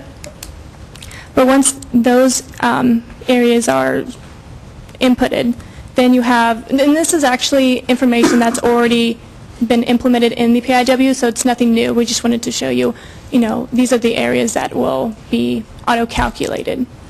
And so when you put in the numbers down below the numbers, or the numbers that are inside the yellow box, is that what it is? They auto-calculate to the yellow highlighted numbers? The areas in the yellow border are the information you manually input, right. And the areas in that are highlighted in yellow are the actual amounts that will be auto-calculated. Okay. So this is nothing new. We already have this on our PIW system right now. So, but we just wanted to show you that. So next slide is the project information worksheet, or project information section. And again, the areas in yellow are the areas that you will need to manually input. But once that is done, then the area, if you look in total, and actually before I do that, the square footage, that will also be auto-populated once the application number is entered. So, I can't quite read that on there, but Ours, I think, is a little bit different. Is that The 15 is... Green is auto-populated, yellow is auto-calculate. So you input these and these count. that would be for the parking structure. Right, exactly. Right. Oh, It's in a different location than on the paper, on the middle box there. Oh, yes, I see. That was not supposed to happen, but yeah, that information, excuse me, that information is meant for the net usable site size. Yes, you are correct.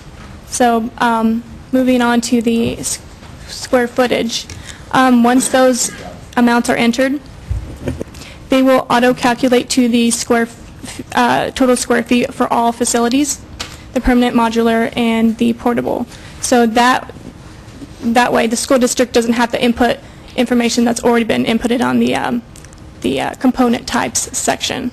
So it just makes it easier for the school districts to not have to put in redundant information. And then going down, go ahead. Going down to total building cost per square foot, that information will also be auto-calculated. That information will pull from the total project cost and will be divided by the total square feet. And that will give you the original estimate and the current estimate actual.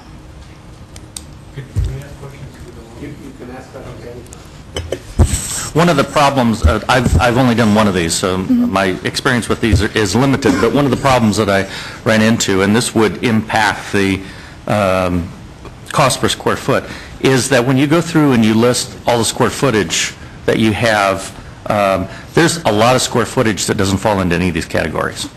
And if you just limit it, I guess you could put everything else under other. I don't know what explanation you would have, but I mean, you have things, everything from janitor's closets, storage, all kinds of things that don't fall into this. And if this is auto-calculated and it doesn't come up with the actual total square footage of the facility, then it would impact the cost per square foot. So something, I think, in the explanation of filling this out, something has to be said about, okay, you look at what the total square footage actually is in the facilities and make sure that that matches the total down at the bottom. Well, I mean, I guess there is a thing at the bottom that says other.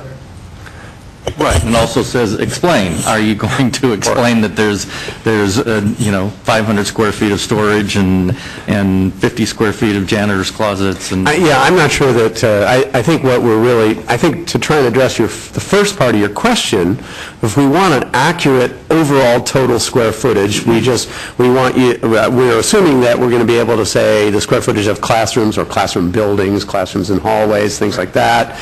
And then other would be everything else that you didn't count all the way above. To get an accurate overall count, I think probably the explanation is not something that is going to be what's part of what gets analyzed per se. Although I will have to say, we've had questions from the State Allocation Board, right, about other. What do they mean by other, right? Because sometimes, so when the data gets pulled off of here into a presentation to the board, it'll say, how many square feet of classrooms did you build? 8 gazillion. How many square feet of other? 4 million. Well, what's other, right? And then we have that discussion. Well, yeah, and the thing that you have, if you're going to do something like if you have a classroom building that is all classrooms, but let's say it has interior corridors, you're going to end up with a higher number for classroom, square footage per classrooms, and then that's going to skew people are going to look at that and say, oh, they've got 1,200 square foot classroom standard, when a bunch of that is in corridor. I think that's exactly what's happening right now, as you know. And I think what people are doing at the school district level, and what I did was, when I saw classrooms, I took the classroom building, basically. Whatever. If it would, let's say it was a double-loaded corridor, I took the classroom building and just put the square footage of the classroom building in there, and that's what ends up skewing the data, so you end up with classrooms being 1,250 square feet, which normally regular ones are not. But I think one of the important aspects is that the number down at the bottom, somehow you have to, the instructions need to say, that look at the overall square footage for the entire project and make sure that it matches to that relatively Yeah, close. no, I think that's good. And as somebody who's I haven't filled out that many of these, but I have filled out a few, we end up relying on the architects. And if you, there's several areas in a typical set of state plans that where there's the fire code analysis or the building area analysis. That's the most common analysis page that I used when I filled out PIWs, and those certainly don't have individual classroom areas. They have buildings. That's a classroom building, so it's... Speaking as one architect to another, actually, again, you need instructions, even for the architects, to let them know what goes into what category and whether you should be including all of the square footage in a classroom building in with the classrooms or whether that goes into other. It just needs to be consistent. If you have 10 different people doing it 10 different ways, then your data is going to be skewed. Well, it'd do a pop-up block, and the other would do, if you want corridors in there so they're not counted as a classroom, I would list those things that specifically could go in two different places there. So if I could just make a comment to Dennis, I think really good comments, Dennis. In creating this form, I mean, we could have 3 pages of, all these subsidiary facilities and things, so it's an excellent point. Other, I think, does cover, these other things that don't exactly fit. We can perhaps clarify that. I don't think you're saying you want us to try to delineate every particular possible thing here. We wanted to get the main facilities and get identification of that, and then other was the, kind of the catch-all to get the janitor closets and the weird things that don't exactly fit into these areas here. So we can clarify that. And I think the square footage, the total square footage, comparing that total facility square footage, hopefully the other will fill in the gaps, if there's a difference between the total and, when you fill in these others. So, but we'll take a look at that. For those of us who have been around long enough to have dealt with the lease purchase program, I know you have as well. We go back to the old SP diagrams, and I'm not advocating going back to those by any means, but it's that would be a guideline, I guess, for putting together these square footages. Sure. Kathy? Well, I'm just thinking, I know the last one I filled out of these, my issue was classrooms, and then you drop down to restroom buildings. So if you have a restroom facility at the end of a classroom building, again, we skew the number. So I don't know if it's possible to say, as you pick the number of classrooms that are permanent, for example, does this building contain restrooms? And you could do yes, no. If yes, how many square feet? So you're deducting that. Again, like you said, you could have 3 pages of delineations, which we don't want to do. But then I don't want to build 1,200 square foot classrooms when they're really not. Right. So Kathy, you're really, are you talking about like a kindergarten classroom where there's an adjoining toilet right inside the facility, or just adjacent to? Because there's different scenarios. Right. I mean, in either, or either one of those. Yeah, I mean, it's common to put a restroom facility at the end of a classroom building. Do I count that in my classrooms? It's not a standalone restroom building in this particular case, so where do I put that? And I don't want to call it other. Yeah. Because it's expensive square footage, so. Yeah. So, Eric, when you build one massive building, what are you going to call it? It has classrooms in it, so it's 150,000 square feet of classrooms? A massive building. Yeah.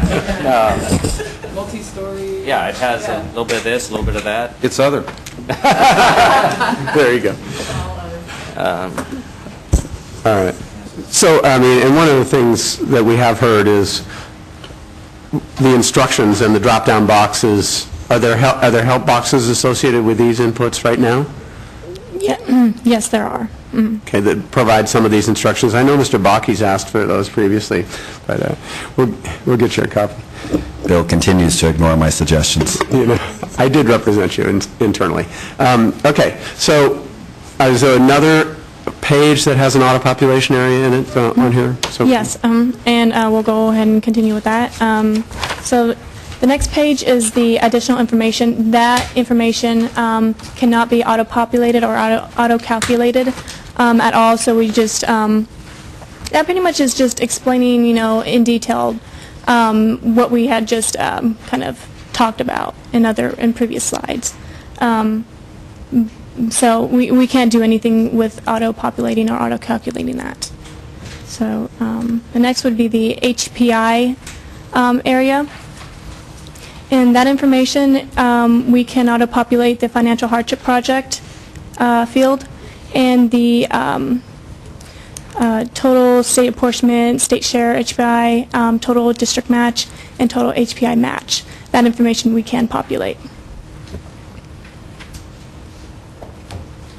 And so that's pretty much it. The second half of the HPI is we cannot auto-populate or auto-calculate any of those amounts either.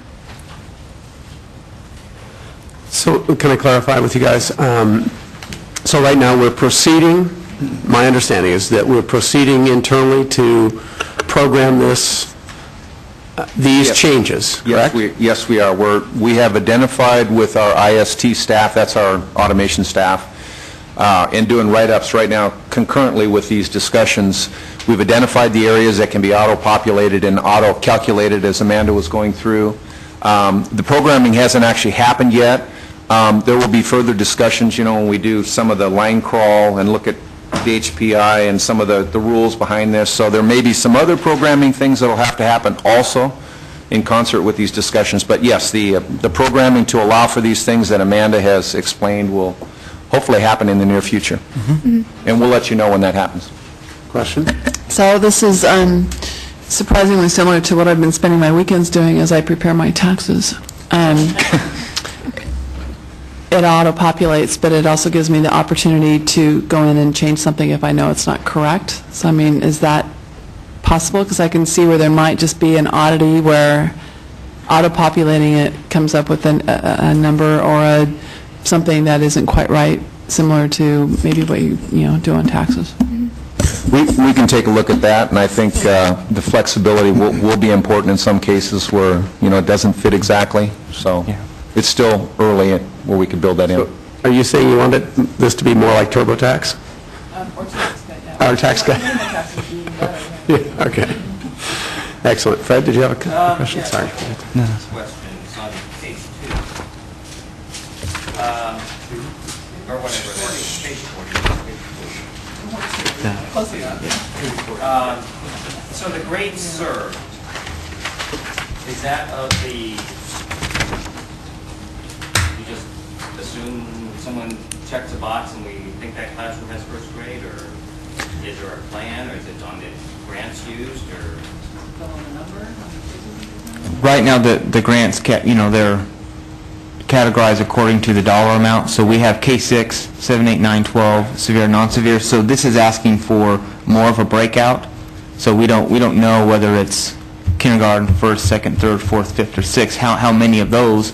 We just know that it's K-6 from the 5004. Again, this is what we already capture electronically and only requires coding. What does that bring at the end of the day? Is there a differentiation between a first grade classroom and a second grade cost-wise, if that's what we're getting at? And I don't know who knows what's what. At, one year you may have 4 fifth grade classrooms, another year 3. Yeah, that's a really good point. What is the value of doing that? And, it kind of goes back to before you can do your methodology, I think the data definitions and the data integrity has to be there, or we're just evaluating stuff that is stuff.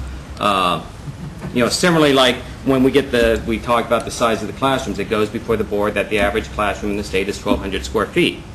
I've seen, OPSC would write a letter that says your multi-purpose room is bigger than MEF, that may affect your stuff. Now, will we get letters that say... Use your mic. Oh, use your mic? Okay. So we need to start over?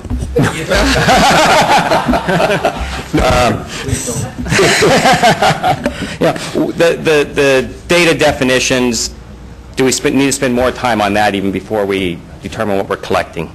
Well, these are good questions, actually, and I think that this page clearly needs some more work, and we're definitely committed to, as Dave says, a line crawl, but I think I have 2 comments on this.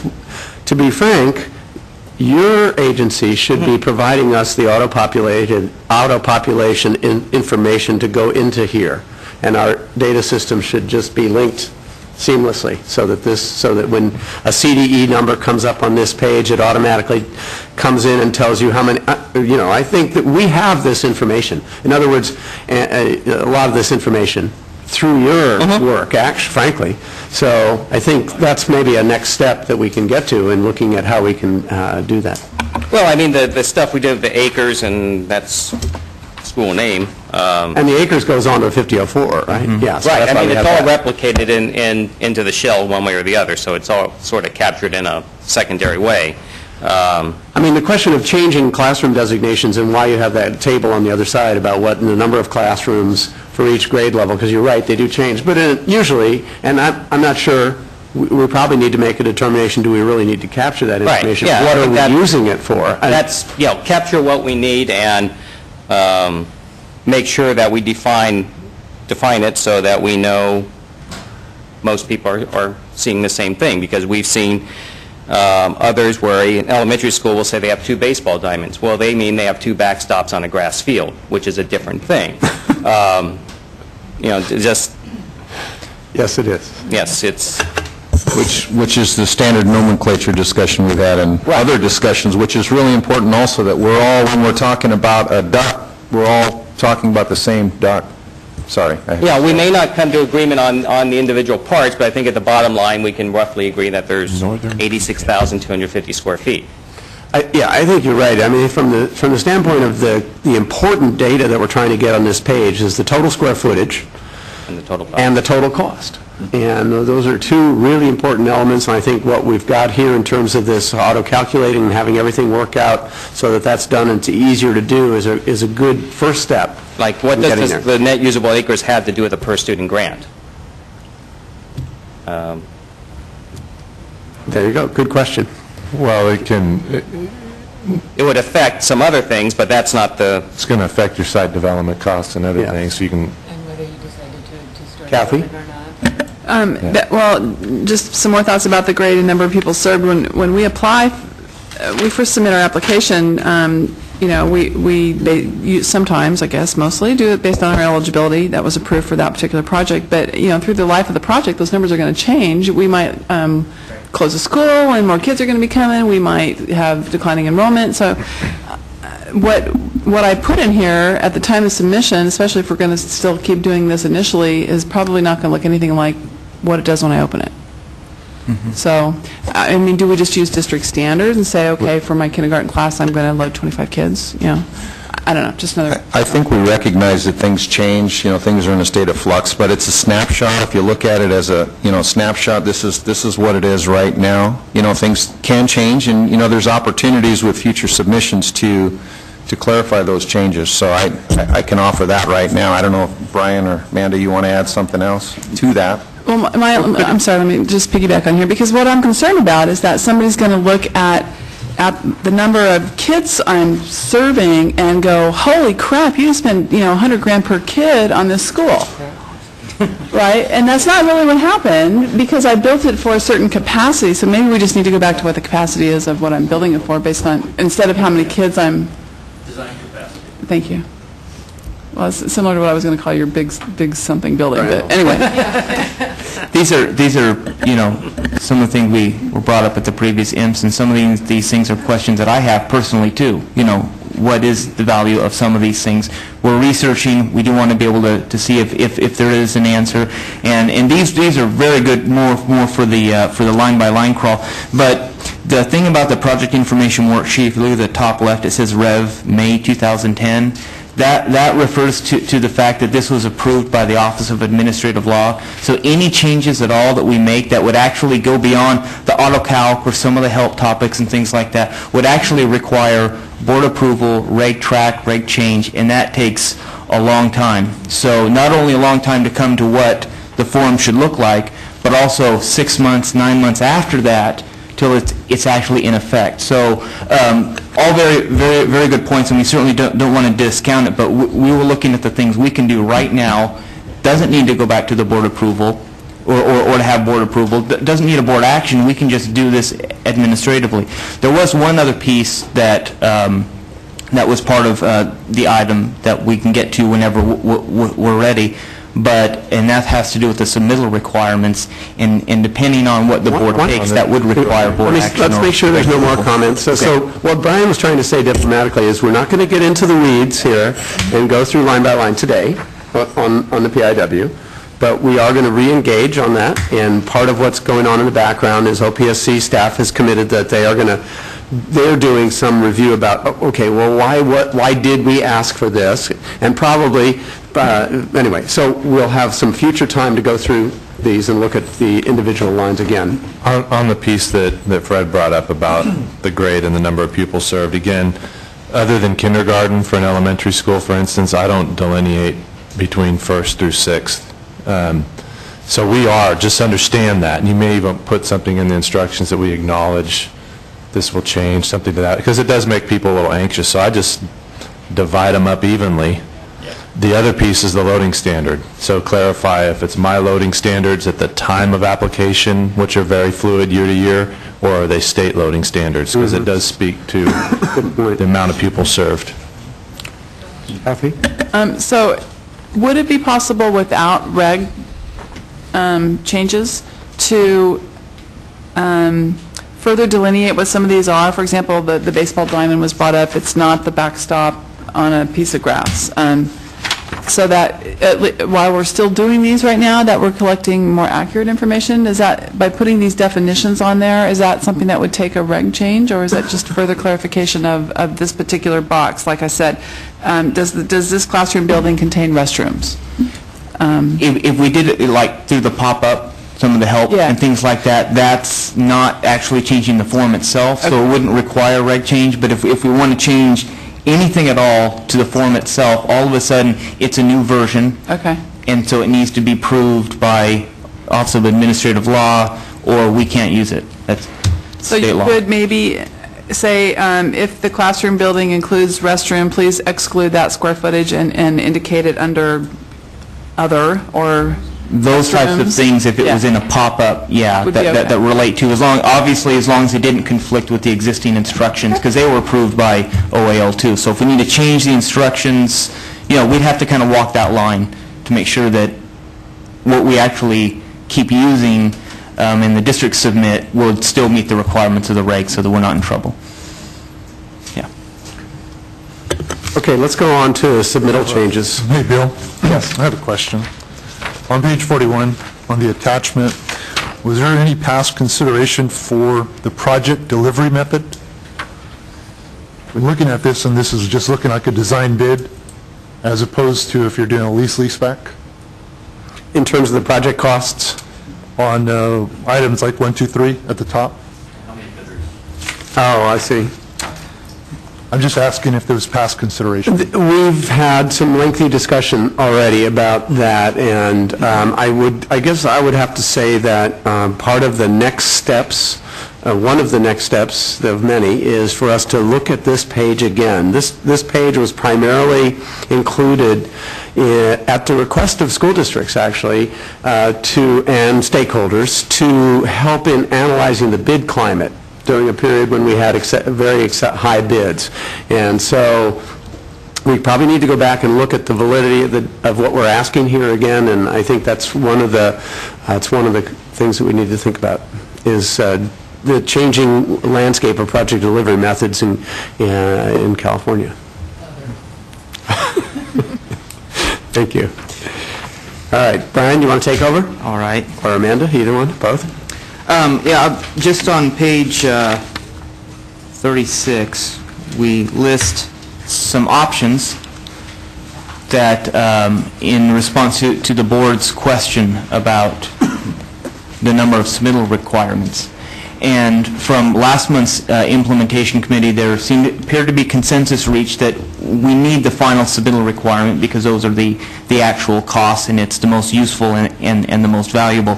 So the other two would be, would we continue requiring the PIW at the field, along with the 5005, the fund release, or would we eliminate that and only requirement at the first 5006 and then the final 5006? So we have options, those two options with some pros and cons, and also sort of a hybrid option, which is option 2, that says, all right, if the project is a complete reimbursement, it's 100% complete when the funds are released, so the 5005 is submitted, we would amend the 5005, which would be a reg change, to indicate that, and then we would no longer be concerned about a PIW for the rest of the project and all the other 5006s. So if it's truly a reimbursement, just submit the first 5005 and then don't bother resubmitting the final PIW because you already have. I don't see an option, oh, pardon me. Yes, sir. I don't see an option in here for, even if it's not a reimbursement, for just having the PIW submitted at the final 5006. Just one submittal, every project, one submittal at the final 5006. So option 4, I think that only have the one.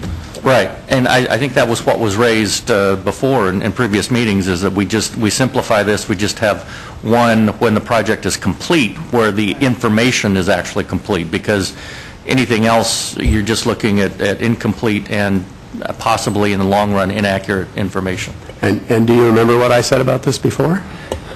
I must not have. There was a lot of consensus. But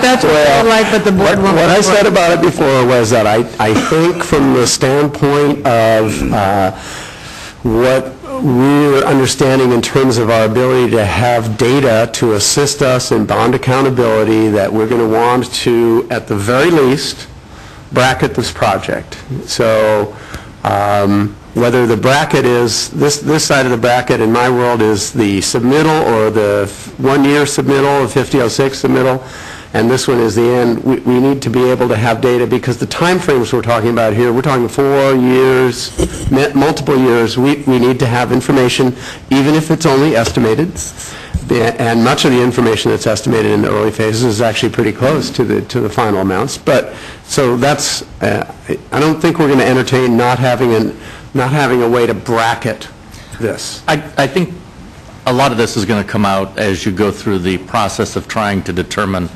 how to analyze this data, which at this point, you know, I'm very concerned that this is not producing useful data. So I think part of that's going to come out, but unless you totally have two sets of data that say this is at the start of the project and this is at the end, if you lump those two together, you're going to get some very potentially skewed numbers. I appreciate it, and I definitely share the concerns, and as I said, part of where I want to go with this is, in terms of one of our major next steps is, how do we analyze the data? What data sets do we use? Do we have an analysis of only actual data? Do we have an analysis of actual and estimated, or only estimated? So those are really good questions.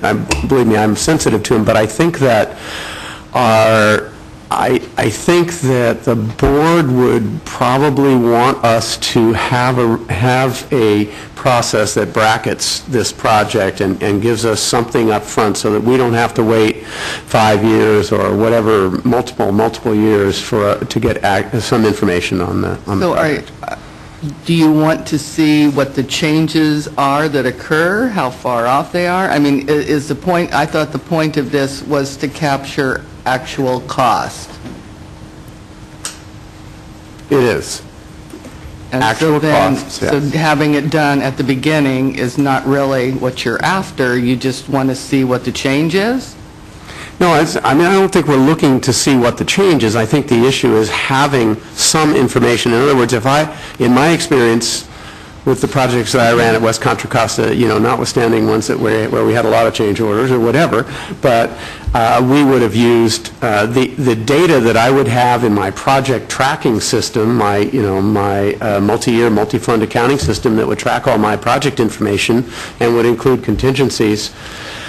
That data, if it went into here, would not be that much different than the data at the end. I mean, and really the change would be if I had some additional consultant costs, whatever, but it would give a good snapshot in the beginning, at least, of where we think the project is going to end up. I think the concern with the board is probably the issue of just having a lack of any information going into the project process. demonstrate bond accountability. Right. So, Brian, do you want to take this further and look at attachment B? Isn't that the different options with the reg changes or something like that? I'm sorry, did I jump ahead?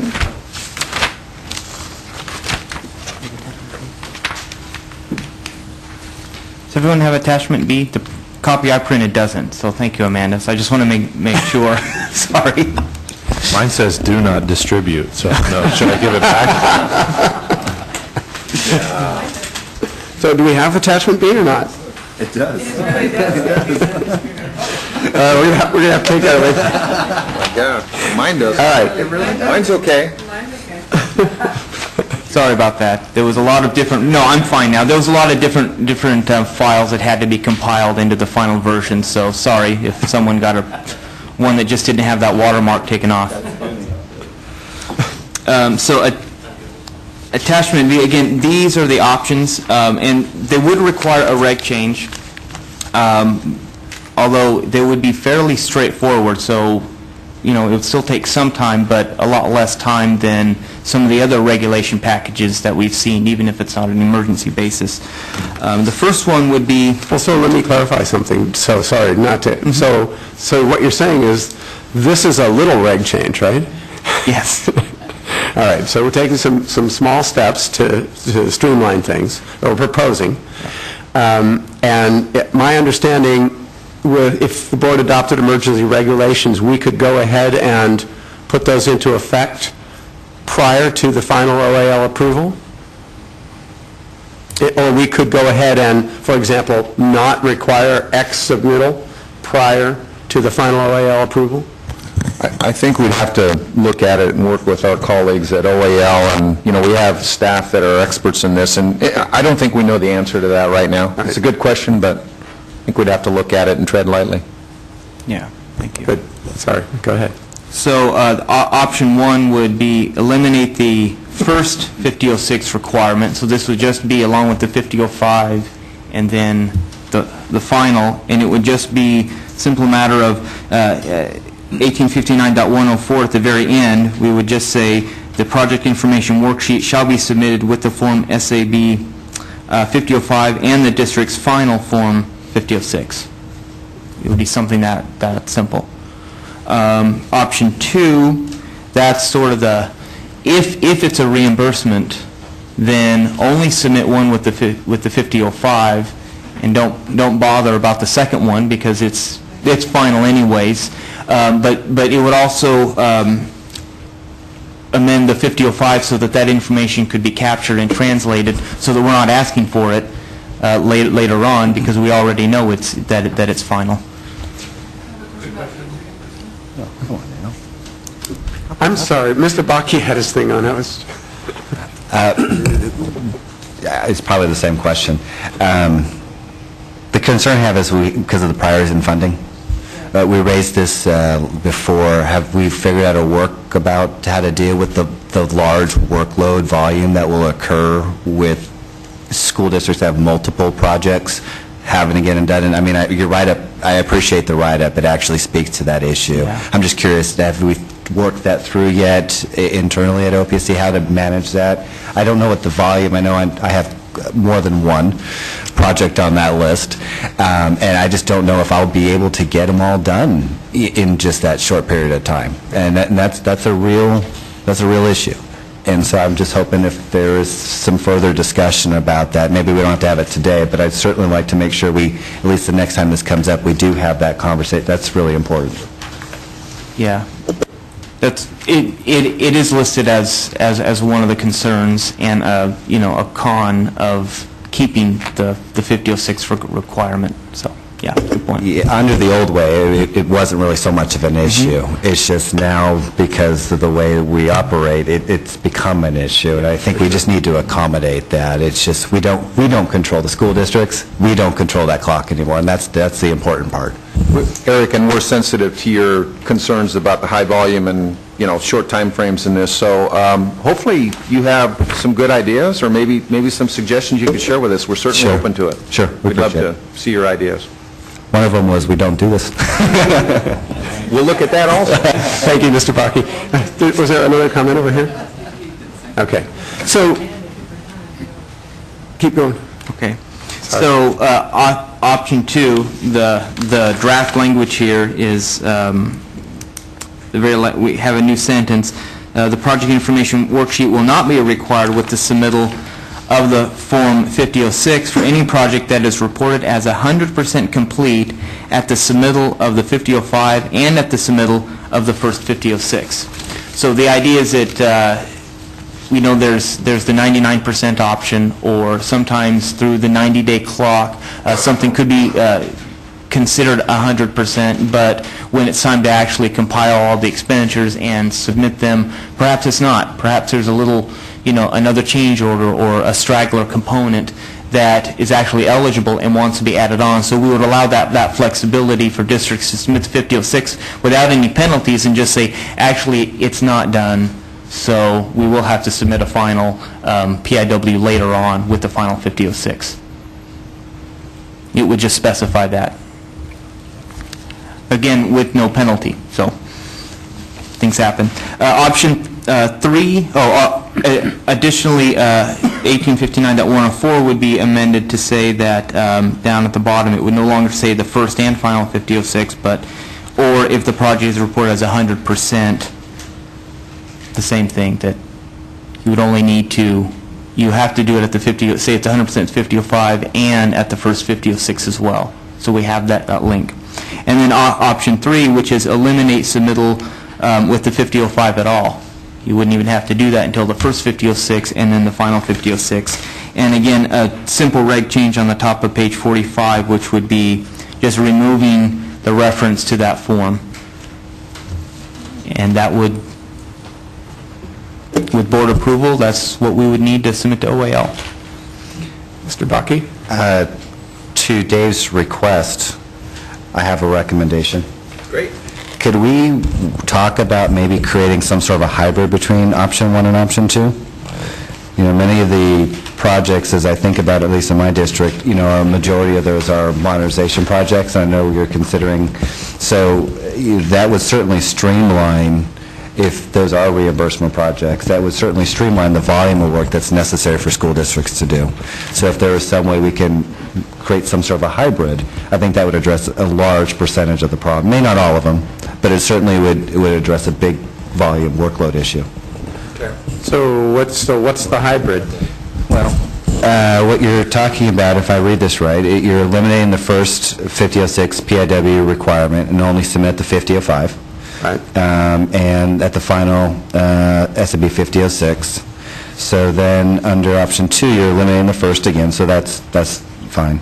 But if it's a reimbursement, you're only going to submit at the final 5006, so there is no 5005.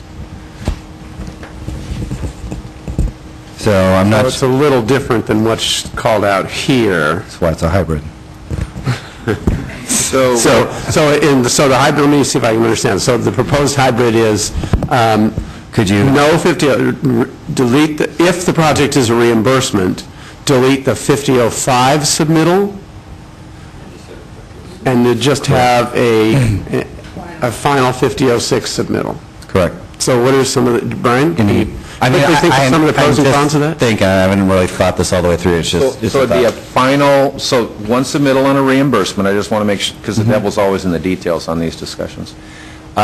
You'd have one final PIW, and this means final, not 99%, not something else, right? Is that your proposal? We can look at that, yeah. So in that case, we would get the PIW a year later with the first 5006, because that would be the final. Final 5006. Yeah, that sounds because the first would be the right. Would be the final, right. I'll have to think about that a little bit more, but I think there's an opportunity there. Yeah, we can look at that, yeah. Just a quick question, how are we defining reimbursement? What qualifies as reimbursement? Is it something that's been occupied, a project that's been occupied? Is it one that's been bid already and is in process? 100% complete, as reported by the district. So we would amend the 5005 to give the districts an opportunity to say, this is 100% complete. When we submit the first 5006, it's going to reflect that it's 100% complete. And they're pretty common in modernization projects. When I was at the West Contra Costa District, I mean, we have 2 or 3 things that are on the priority and fund, or on the, the unfunded list now that are really for modernizations that were done 3 or 4 years ago. I'm just thinking in terms of something halfway, a new project that's a year long and it's 75% complete, is it reimbursable? Yeah, I know, I see what you mean. Bill? Yes. Modernization, don't they only do that last page? Is that, or is it the, what's the Well, rule? yeah, actually, that's a good point. Good point.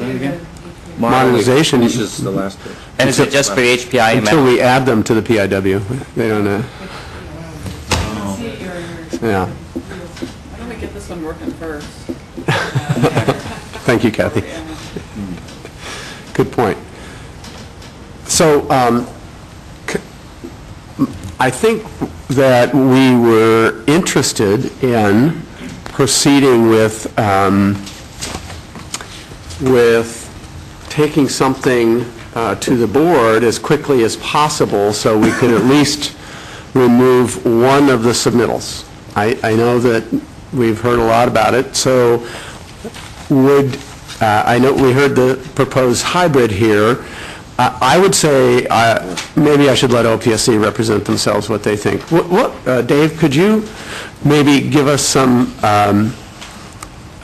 what would OPSC's recommendation be, tentatively? You don't have to, I don't want to say that we have a recommendation right now. We're really here to listen to you guys. We just heard a thought from Eric that I think we need to go back and look at. I don't think it would be fair for me to say I think it's this one, let's get rid of the 5005, or let's get rid of the first 5006. I think we all agree here that the final submittal, right, is there's not any problem here. Really the question what we're talking about here today is it the 5005 we eliminate, or is it the first 5006 that we eliminate? And that's the struggle here. And I think as we get closer to the board, we may have a recommendation, but at this point now, I think it's hazardous till I listen to all you folks, and there may be some good thoughts out in the audience. So, all right, sorry to yeah, that's fine. kind of deflect that. I'll go out on a limb, and what I understood from staff, and just so let me make sure I don't want to get them in trouble either, but I understand from staff that there are some districts that don't submit their 5006s. Is that? Okay. So, I mean, I think so that it's just, it's a reporting thing that doesn't always happen. So anyway, I think for certainty of reporting, and the 5005 submittal of the PIW is currently required for fund release, so that we know if we keep that one, that the state will receive that information at that time. Districts are not submitting their 5006, or they're not 5006s sometimes completing it internally? Maybe they're not completing. I don't know. There's been discussion that I've heard that there's a lot of times that there's missing reports and no teeth to back them up. Bill, you're trying to allude that there's a little bit of teeth with the fund release. I guess I am trying to allude to that, Dave. Yes, thank you. So I think I think that if I was trying to bracket this, the easiest bracketing points to me would be 5005 and final, and remove any other submittals internally. So whatever option that is that 1 or 3? I can't remember. Yes, that's option 1 that's on here. Or option 2, which is the same one, but with a reimbursement, then there would be the ability to not do that. I'm not clear on option 2, honestly. So, Brian, explain option 2 to So if a district submits the 5005 and the PIW and then indicates that this is 100% complete, and then we wouldn't look for another PIW. But you would want it with the 5005? Yes. Okay. Yeah. So there would be one submittal. So if it's a true reimbursement, completely done, which could happen if you think about the timelines between submitting a 5004 to actual apportionments with the priors and funding rounds, it could be several years. In that case, a district would just submit the one, and then there wouldn't be a need. It would all be actual costs anyway, so there wouldn't be a need to submit any more. Paul? And while we're clarifying things, these are only required for the construction apportionment because we've been asked to provide the 5005 for a, or 5006 for design only. So this is, so where we get a separate design and construction apportionment, these are only required of the construction apportionment. Yeah, just the 5006. Yeah, just with the full grant. Yeah, so that would be the final for a financial hardship, the full G. Okay. Yeah. So is the committee okay with, this is about some short-term steps. We talked about the auto population, and we talked about the auto calculation. That's underway. Are you okay with taking an item to the board regarding changing the submittals and proceeding with option 2? That's fine. I'll work on Dave. But option 2 only speaks to reimbursement projects. No, It's the same. it's always option 1 with the reimbursement option added. He's got the one that says draft, do not distribute, and he might not be right. I'm going to read this tonight. I apologize. It's just like this, except not quite as good. To be honest with you, that's what changed. Is we made it better and more clear, and you know, I made a few spelling errors as well, so that got cleaned up. So sorry. Option 2 is basically that districts would submit the PIW with the 5005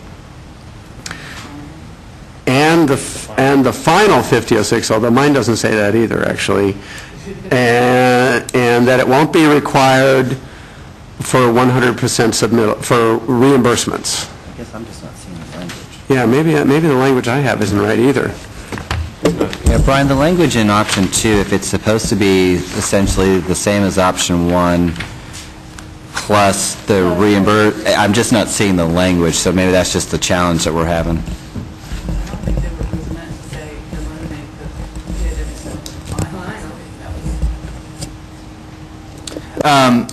It could be more clear. It should say it would eliminate that final requirement if it's a reimbursement. That, yeah, it should be more clear. I apologize. Yeah. So would option 2 also have the same language that's represented under option 1? Yes. It would, okay. And it would also require a 5005 change too, just a checkbox so districts could say, yes, this is 100% complete. He's just talking about a paperwork change. Well, that actually might be my hybrid. So as I think about it, since I'm not seeing the language here, that's kind of what I had envisioned. So if that's the case, that actually might help a lot. Okay. But that's with the 5005, and you'd be submitting...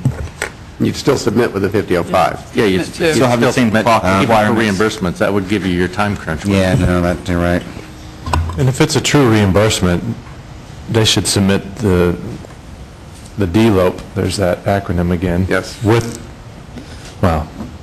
you're going to get a 5006 with a detailed list of project expenditures sometime in the future, even on a reimbursement, if not at the time of the 05 submittal. But at least that wouldn't hold up the ability to get the fund release.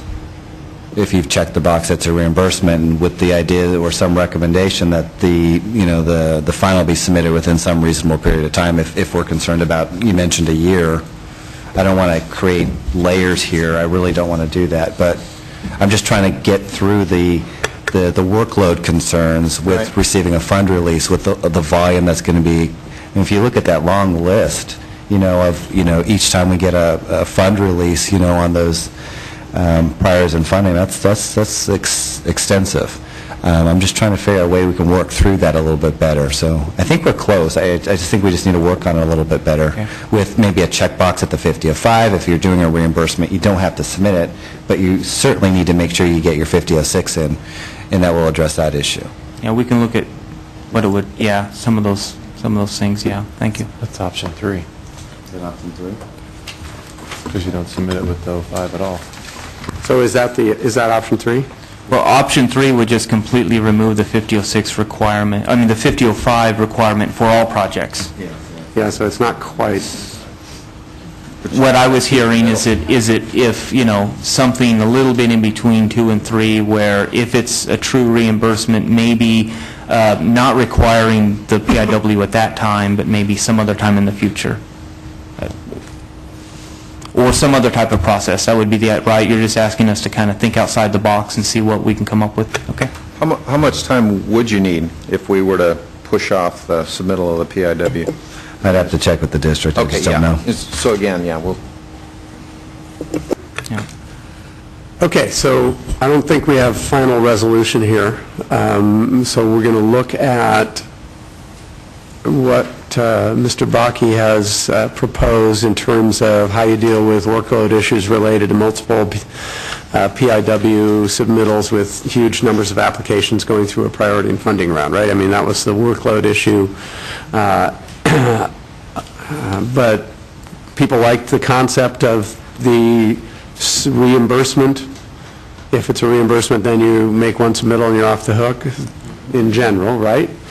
And we like the idea of removing at least one submittal, if not more. I'm trying to see how far I can get to before I get to the end of this rope here. Yes, Mr. Pierce? How do we define if it's a reimbursement? You know, that's what Dennis just asked also. Did you get an answer? Districts would have the opportunity to indicate that on the 5005, so we would take it and then flag it. As long as when the first 5006 comes in, it also says 100%, then that would be the end of it. If the district later realized that actually, oh, we have a few other things, we're actually 99%, then the district would just have to submit the final PIW once all costs are truly 100%. So the question is, though, I mean, the districts are going to want to be able to check whatever box or whatever's on the 5005 to say it's a reimbursement. Therefore, they're going to only submit one PIW. If you get a 5006 down the road, that's different. That shows an expenditure after that of fact or more. I mean, you could have some, anyways. Well, that's the caveat. Again, if you flip the light switch, your reimbursement, and let's say you're really only 99 or 98%, right. I think, Brian, kind of there is a way out of get out of jail, you know, as you submit an amended PIW, which means you're back into this loop again. You're back to you're right back two PIWs. But you're triggering that. It's not us. So, yeah. So that's why who knows what it is. Yeah, you're actually talking, if you're talking about expenditures, you're not 100% complete until at least 90 days after it's been completed and occupied, maybe even longer than that, because you've got retention and everything. So it could be a significant amount of time after. And as we've learned, I think maybe there needs to be some kind of definition of what some reimbursement is. They're complete when they spend the match in the state grant too. Yeah, that's a good point. What do you folks consider complete? In my mind, it's when you've done the final checklist, sign off on the project. I don't know. How do you guys look at it? Well, you don't have all the expenditures. You don't have final payment to the contractor until you release the retention, and that could be, your punch list could go on for 90 days, 6 months after you actually occupy the facilities. So it could be a significant amount of time. So with that said, understood, but you folks would trigger whether it's a reimbursement or not, and then, if something changes, you could always amend your, submit a revised PIW later. But that defeats the purpose of this if you're trying to get away, with one PIW. So. Right. So are we creating, by trying to provide an exception for reimbursements, are we creating a level of complexity that we don't need? I was just, you're the one that keeps asking for the definition of reimbursement. I mean, of completion. Okay, and let me just ask Mr. Bakke, if we were to proceed with option one, or option one plus the reimbursement clause, and would you recognize that there would be a significant reduction in paperwork by not having to fill out PIWs at the 5006 first year submittal? Would that help? You don't have to answer that. I would hope it would. I just don't know for sure. I think it's definitely progress in the right direction. Great. Okay, so, yes, sir. I know we're substantially complete when we file a notice of completion, so would filing of the notice of completion be our get-out-of-jail-free card from getting in trouble with OPSC about not including every final dollar? Well, and the only problem with that is, I mean, this is a lengthy discussion, but the only problem with that is, you know, in most school district projects, not all, furniture and equipment is not part of the contract that you file the notice of completion on, so you're putting furniture and equipment in, plus you're doing all the honeydews for the teachers. Once you get in your brand-new building, they always turn around and they go, what was the architect thinking? Actually, they say, what were you thinking? But then I turn around to the architect and say, what were you thinking? But again, if we're looking to simplify, looking at the big picture, small, after the notice of completion is filed, I mean, it's really as small potatoes after that. Point well taken. And it would be included as an estimated cost. Yep. No, not fine. All right, so I think we've reached the end of the rope for today, and I really appreciate everybody sticking it out. So thank you, and we will see you. Mr. Baca, do you have a comment? I just wanted to say thanks to OPSC and Brian and Dave. I really appreciate the guys that you're working on trying to streamline the process. I know it's one of the things I've been raising a lot, trying to automate it as best we possibly can. I think the progress you're making is tremendous, so thank you very much. Yes. So the rest of this stuff on the agenda, like applying the PIW to the other programs and some of the other concerns we had about identifying site development costs, that's going to be brought up at a later... Yeah, we're going to still, yes, we're going to continue with that. Okay, thank you. Yes, sir. I'd like to recognize also staff that does a lot of work between meetings, and towards that end, and you wanted to focus on the big picture and how the numbers are used. I think we need to keep going back to those four initial items we're trying to address, the relationship between the pupil grant eligibility and the cost of new construction, and the other three items. And all of those we're able to address successfully, even limiting significant portions or modifying significant portions of the form to analyze the relationship between per pupil or the pupil grant eligibility and the cost of new construction. Really regards the square footage, the overall square footage costs, and that's also whether it's new construction or modernization.